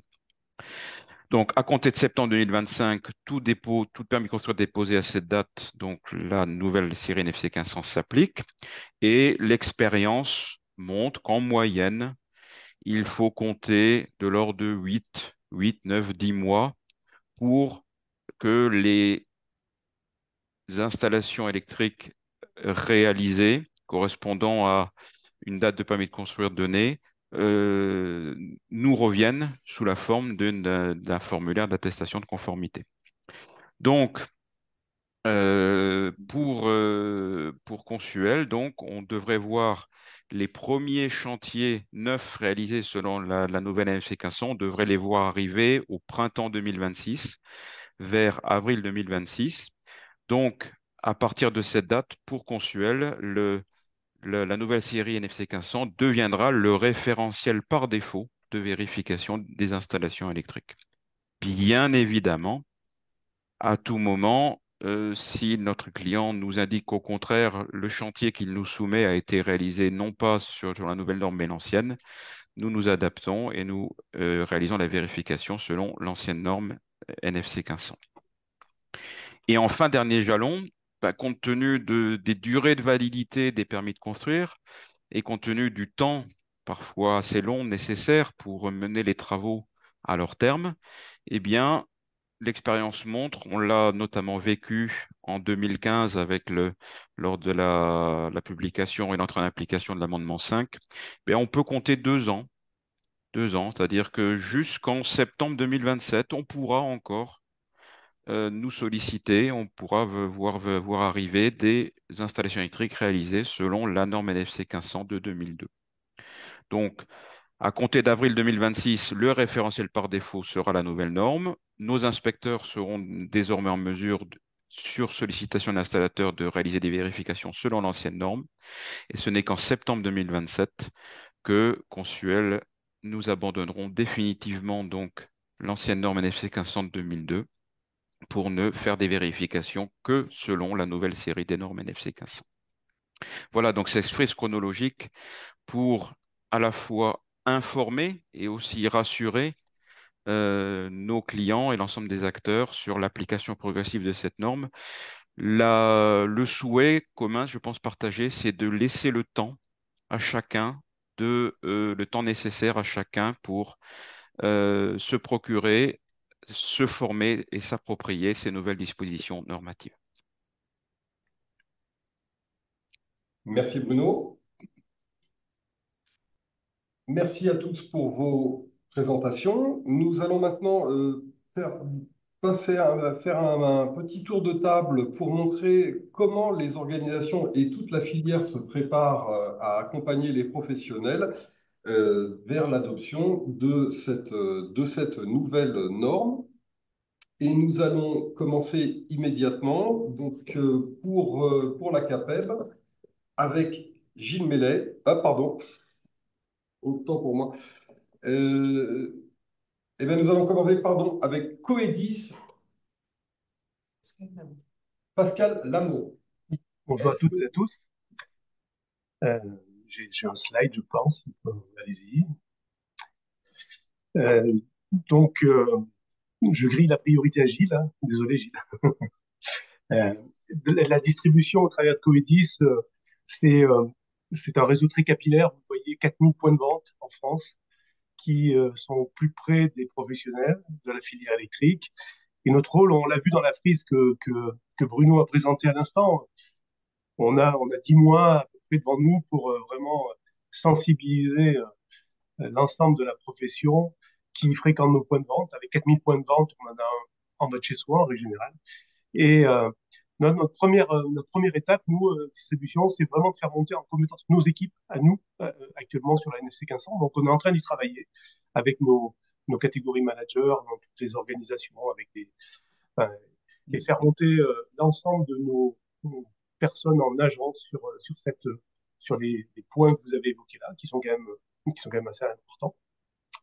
Ensuite, on est au contact, je le disais tout à l'heure, de la profession tous les jours, en toutes les heures de la journée, et c'est diffuser largement les principales thématiques qu'on a vues, les plus lourdes en termes de changement.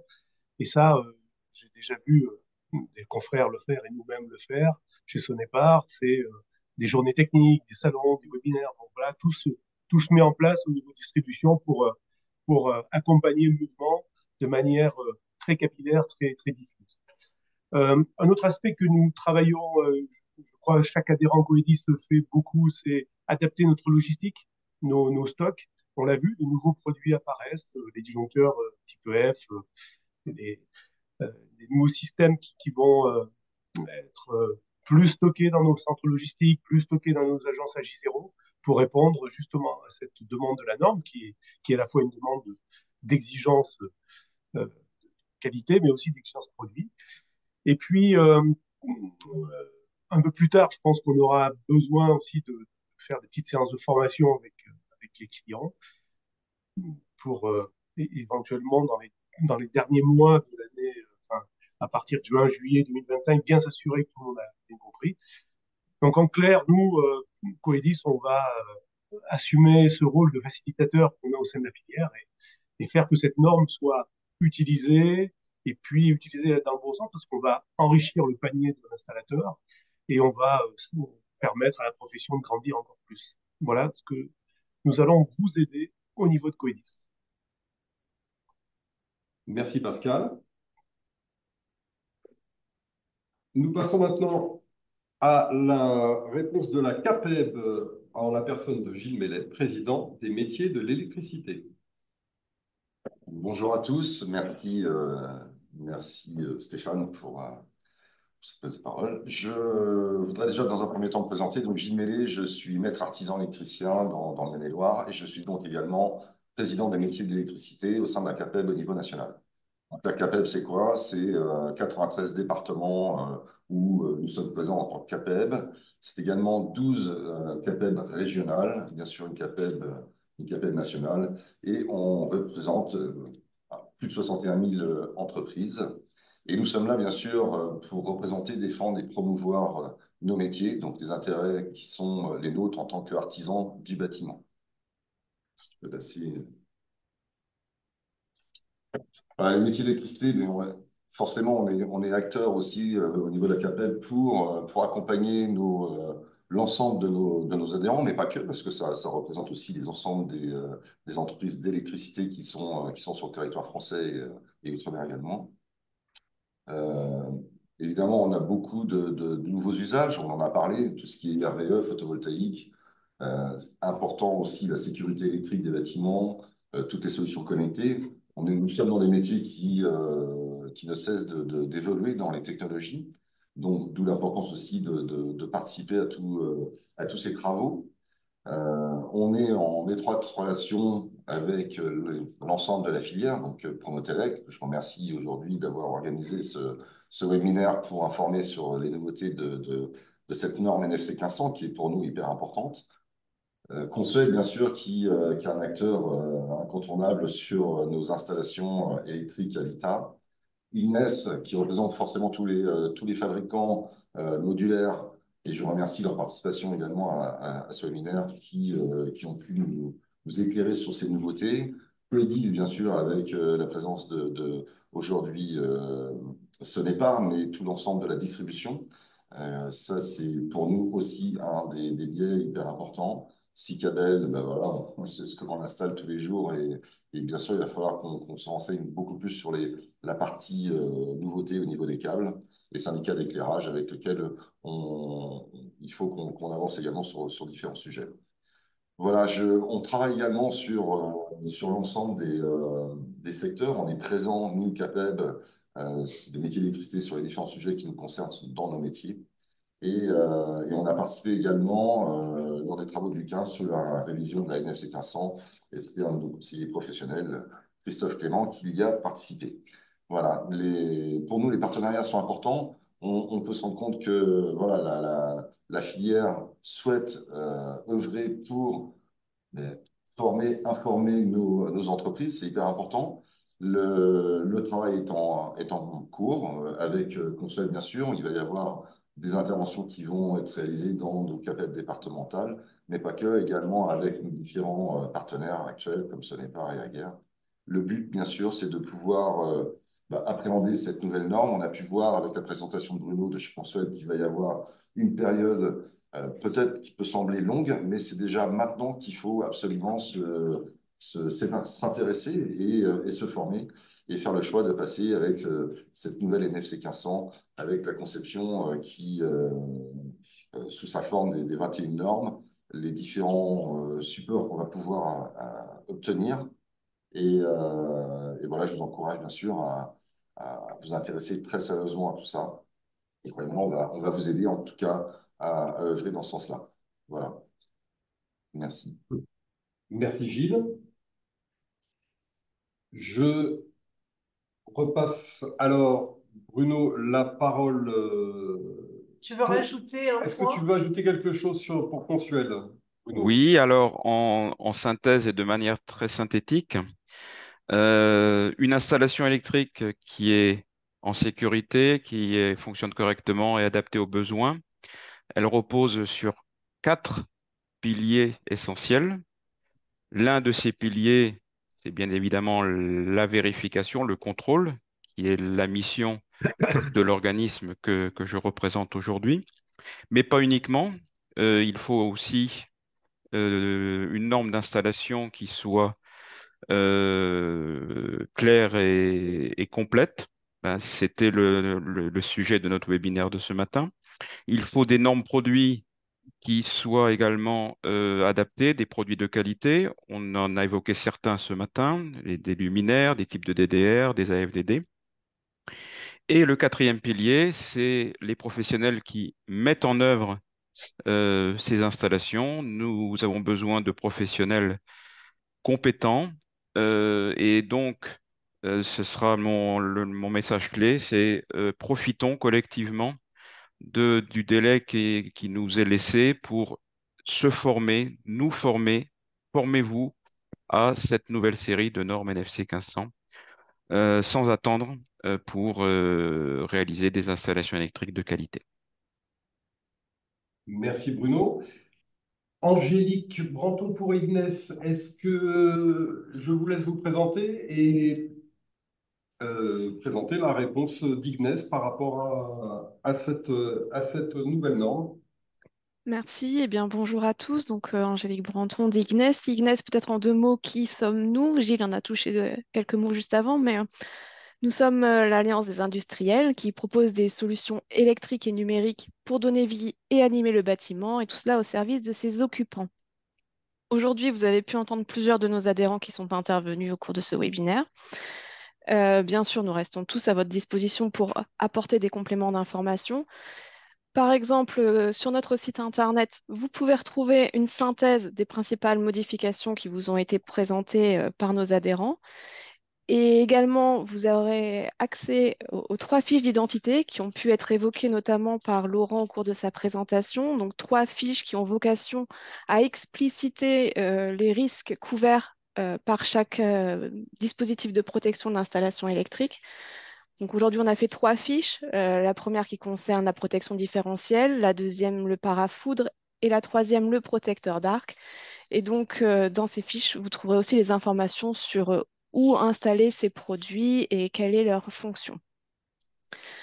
Si vous voulez aller plus loin, surtout n'hésitez pas également à vous rapprocher des fabricants directement, qui eux mettent aussi à votre disposition des guides, des brochures, d'autres documentations techniques et qui ont également fait évoluer leur formation pour prendre en compte cette nouvelle version de la série NFC 1500.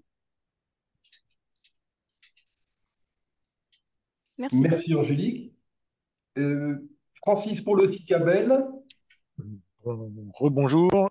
Quelques mots. D'abord, un remerciement à Promotelec pour avoir organisé ce webinaire complet et la participation de l'ensemble des membres de la filière. Je crois que le premier soutien des artisans et aux utilisateurs, c'est cette filière commune qui a comme but d'œuvrer dans la bonne installation électrique en termes de sécurité électrique et d'incendie. Et puis, je rajouterai évidemment que le premier support, vous le trouverez auprès de vos fournisseurs et nos membres, fabricants de câbles. Le deuxième support sur notre site internet avec différentes documentations, produits et la possibilité de nous interroger évidemment à travers une liste de contacts. Ensuite, un produit spécifique va être développé pour répondre à cette exigence récente de mai 2024 et qui vous permettra de poser des produits conformes en mai 2025. Et bien évidemment, ensuite, une communication spécifique qu'on va développer en fin d'année, début d'année, pour vous accompagner dans la formation et l'appréhension des Euroclasses. Très bien, merci Francis. Et enfin, le syndicat de l'éclairage, en la parole de Bernard Janin. Bernard. Oui, juste un mot pour ce qui est de notre contribution. Donc, on participe très activement aux travaux de normalisation concernant les installations, tout au moins en ce qui concerne la partie éclairage. Un deuxième point qui concerne l'information aussi sur l'évolution des normes produits concernant l'éclairage. Donc, à la fois en matière de sécurité électrique, mais aussi de performance. Donc, à ce titre, et concernant la performance, on participe aux travaux de la Commission européenne concernant l'éco-conception des produits par l'intermédiaire du syndicat européen qui est Lighting Europe. Et je tiens à signaler aussi une initiative concernant la partie éclairage pour ce qui concerne la rénovation énergétique. En fait, la technologie LED a permis de diminuer très sensiblement la consommation électrique et de simplifier d'une certaine manière la mise en œuvre des luminaires par la disparition des sources conventionnelles, des sources anciennes. Et encore merci à Promotelec pour nous avoir permis de participer à ce webinaire. Merci Bernard. Nous avons donc respecté le temps imparti et nous allons donc ouvrir maintenant une session de questions-réponses et qui nous seront lues par Pascal Leboeuf de Promotelec. Oui, alors bonjour à tous. Déjà, la première question portait sur la façon d'obtenir le webinaire. Comment on allait pouvoir se procurer le webinaire, sur quelle forme, à quel moment serait-il disponible, avec toutes les interventions des intervenants, bien sûr.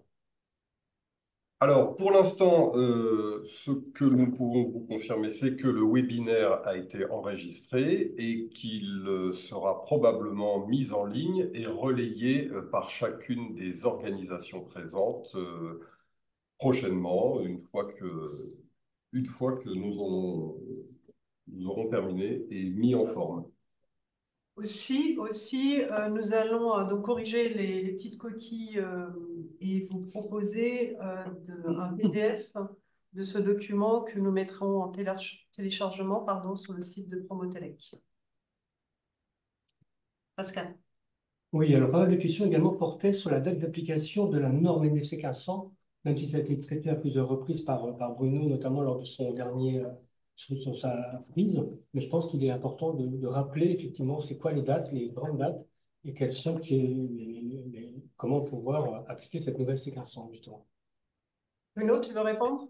Oui, donc les deux grandes dates à retenir, normes publiées depuis fin août 2024, application volontaire dès à présent, et une année complète avant son application systématique dans un an. Rendez-vous dans un an, en septembre 2025. Voilà. Mais effectivement, sinon, les différents jalons temporels, vous les retrouverez dans la présentation qui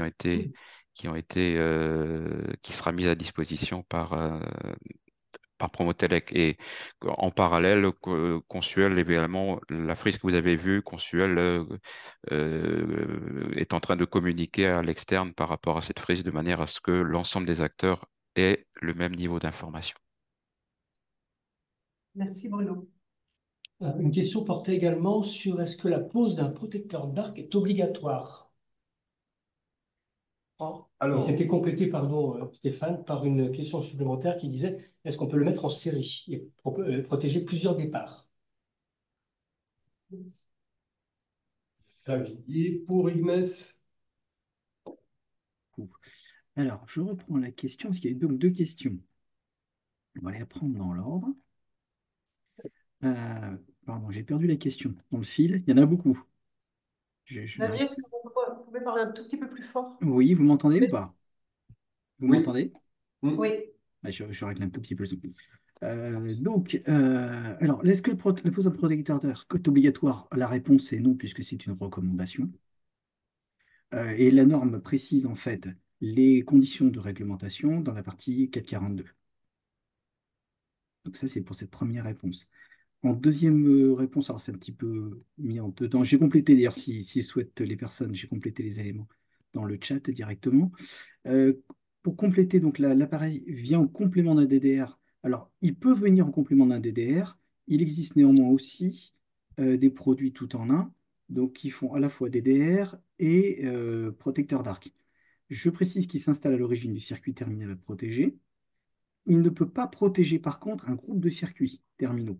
Donc c'est différent là-dessus d'un dispositif différentiel comme on a l'habitude, qui peut être en tête d'un groupe de circuits terminaux. Là, ça ne sera pas le cas. Donc il faudra effectivement donc sélectionner, entre guillemets, les circuits terminaux à protéger et qui devront être équipés des protecteurs d'arc. Et donc effectivement, pour répondre à la question d'un des participants, oui, ça peut augmenter effectivement le nombre de modules dans le tableau, sous réserve après d'avoir défini avec l'investisseur les circuits, identifier les circuits qui sont catégorisés comme critiques. Et là-dessus, la norme aide à donner des exemples justement de circuits critiques dans les différents cas de figure. Donc là, je l'ai remis. Je vous le fais en plus rapide, mais c'est ce que j'ai indiqué dans mes réponses. Merci Xavier. Oui, alors pendant qu'on parle, il y a pas mal de questions qui tombent. Effectivement, il y en a une qui me paraît essentielle de traiter, c'est à quel moment Promotelec va-t-il rééditer son ouvrage? Nous avons répondu à la question après. Nous allons réviser donc nos officiels en 2025. Donc nous comptons pour la sortie en 2025. Très bien. Un internaute demande également est-ce on peut lui fournir des précisions sur les éléments fixes de la construction? Plafond placo fixe, plafond démontable, plafond bois, etc. Il aimerait en savoir un petit peu plus sur sur les éléments fixes de la construction. Bernard, est-ce que vous voulez compléter peut-être? Concernant, Pardon. excusez-moi. Oui, Pascal, si tu peux relire la question. Ok, d'accord. Un internaute aimerait avoir des précisions sur ce que l'on appelle les éléments fixes de la construction. Plafond placo fixe, plafond démontable, plafond bois. Quels sont les éléments fixes de la construction? Je pense que c'est plus Bruno qui Bruno? En fait, je ne suis pas particulièrement compétent sur le Oui, sujet, mais je laisserai plutôt Consuel répondre, sachant que pour nous, dans notre approche, les éléments fixes de la construction sont des éléments qui ne sont pas démontables sans outil. Par exemple, une plaque de faux plafond n'est pas un élément fixe de la construction, mais les ferrures qui servent à attacher la pose de ces plaques peut être un élément fixe. Mais je laisserai plutôt Consuel répondre sur ce sujet Eh plus bien, précisément. merci Bernard, sans que l'on se soit concerté.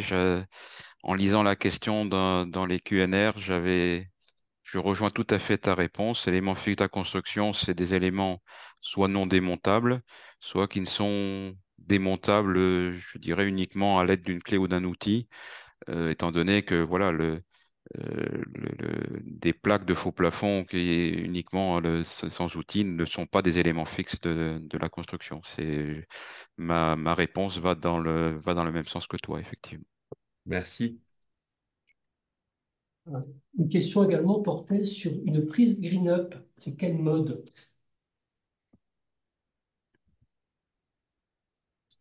Alors, pour les IRGE, qui est-ce qui veut Laurent, oui, je pense que... Ouais, je vais répondre Laurent Johnson en tant qu'animateur du GT15A. La prise Green Up, c'est une prise domestique renforcée et donc du coup, ça s'utilise en mode 1 ou plutôt en mode 2 pour voir vraiment les véhicules. Voilà. Le mode 3, c'est plutôt les prises type 2 ou type 2S. Voilà. Merci. Une nouvelle question, c'est est-ce que la prise USB est décomptée dans le quantitatif maximal des socles de prise de courant? Alors, je Non. crois que Bruno avait répondu, mais Oui, alors je peux répondre ou d'autres, Laurent, si tu veux répondre Toi, enfin, bien expliqué que non. Tu avais donné voilà, la donc réponse. voilà, je le confirme, hein, c'est clairement écrit dans les règles générales. Lorsqu'un quantitatif de socle de prise de courant est requis, hein, donc on en est dans les règles générales, donc on le sait qu'un quantitatif minimal est requis lorsque on est en bâtiment d'habitation. En revanche, dans le domaine tertiaire, le quantitatif de prise de courant est à la main du maître d'ouvrage par rapport à la destination du bâtiment et par rapport à l'usage.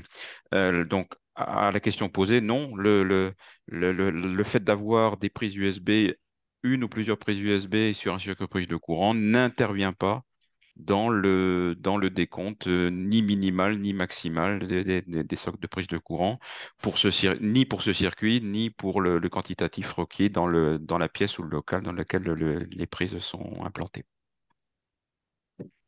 Et Laurent, je te laisse compléter si... Non, bah, tu as parfaitement répondu. J'ai rien à Merci. rajouter. Merci.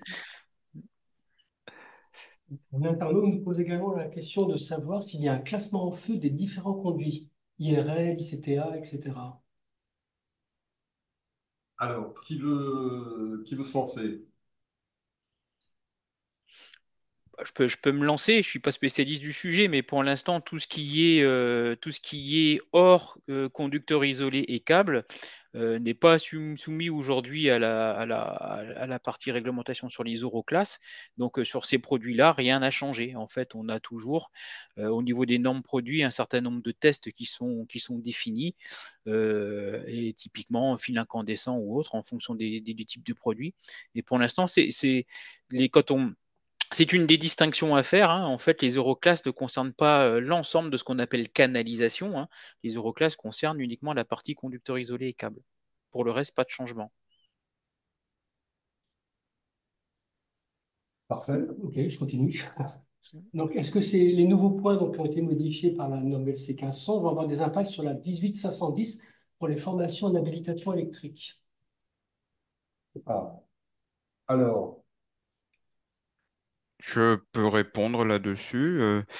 Bruno. La norme NFC 1500, c'est une norme d'installation électrique, alors que la 18510, c'est une norme liée donc aux opérations sur au voisinage des installations électriques.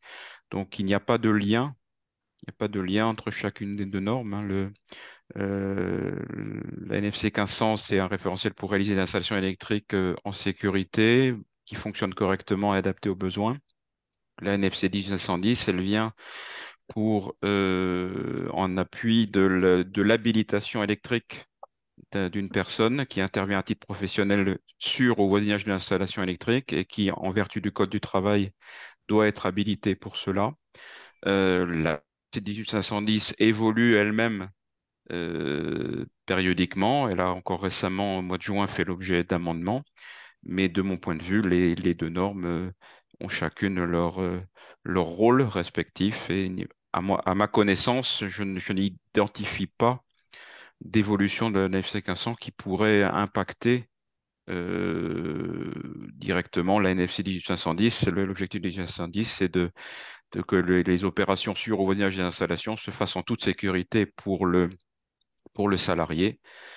Voilà, donc ça, c'est quel que soit le référentiel de mise en œuvre des installations BT. Parfait, merci Bruno. On va prendre une dernière question avant que Aude ne conclue. Ça tombe, là, donc il faut en sélectionner une. J'essaie de trouver ça.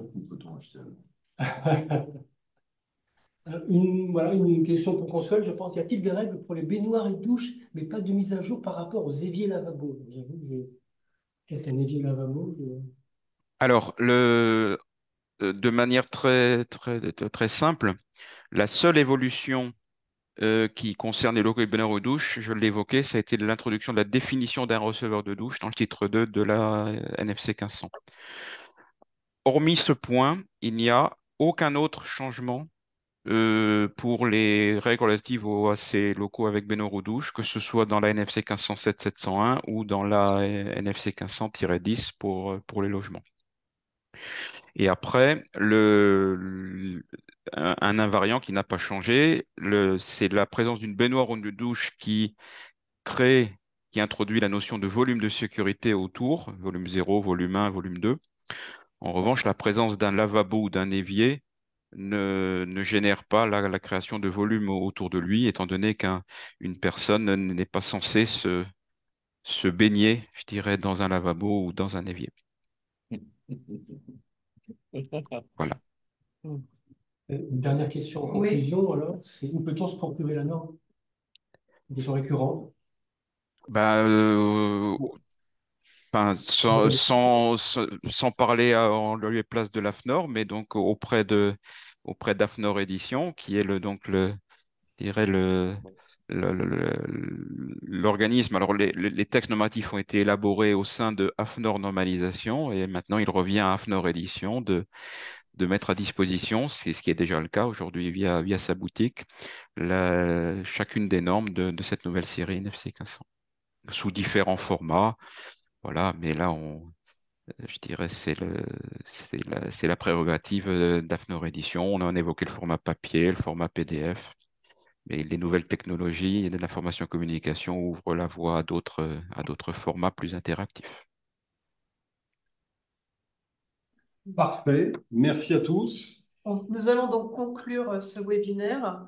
Avant tout, je tiens à remercier chaleureusement l'ACAPEP qui nous a accueillis aujourd'hui, Coedis, le Consuel, Ignes, le CICABEL et le syndicat de l'éclairage pour nous avoir donc contribué à ce webinaire sur les évolutions en NFC 1500. Et donc, si tu peux passer, voilà, vous dire que, comme vous l'avez entendu, chaque fédération, chaque organisme qui a fait ce webinaire se tient à votre disposition et ainsi que leurs membres pour organiser ou ont déjà organisé des sessions de présentation par thématique, que ce soit sur Internet ou même il y a eu des présentations aussi en présentiel, il y en aura d'autres. Promotelec va continuer, bien entendu, à mobiliser et à faire des campagnes de sensibilisation pour tout ce qui est l'installation électrique en sécurité et bien entendu tout ce qui est les enjeux associés, nouveaux usages, pompe à chaleur, IRVE, photovoltaïque. On parlera aussi de la maison intelligente et bien vieillir chez soi et le télétravail. Nous sommes toujours aux côtés de nos partenaires historiques et vous voyez donc, on vous parlait, on va remettre à jour donc nos officiels d'électricité en 2025. Et la plus belle conclusion, c'est que c'est une filière électrique qui est en ordre de marche pour accompagner, éclairer les acteurs dans la prise en main de cette nouvelle norme. Merci à tous, c'est l'électricité. La sécurité électrique s'installe chez vous. Merci, à bientôt. Merci. Merci à tous. Merci, au revoir. Merci. Merci Au revoir. à tous. Au revoir. Merci, au revoir. Merci. Au revoir à tous. Au revoir à tous. Merci. Merci, au revoir.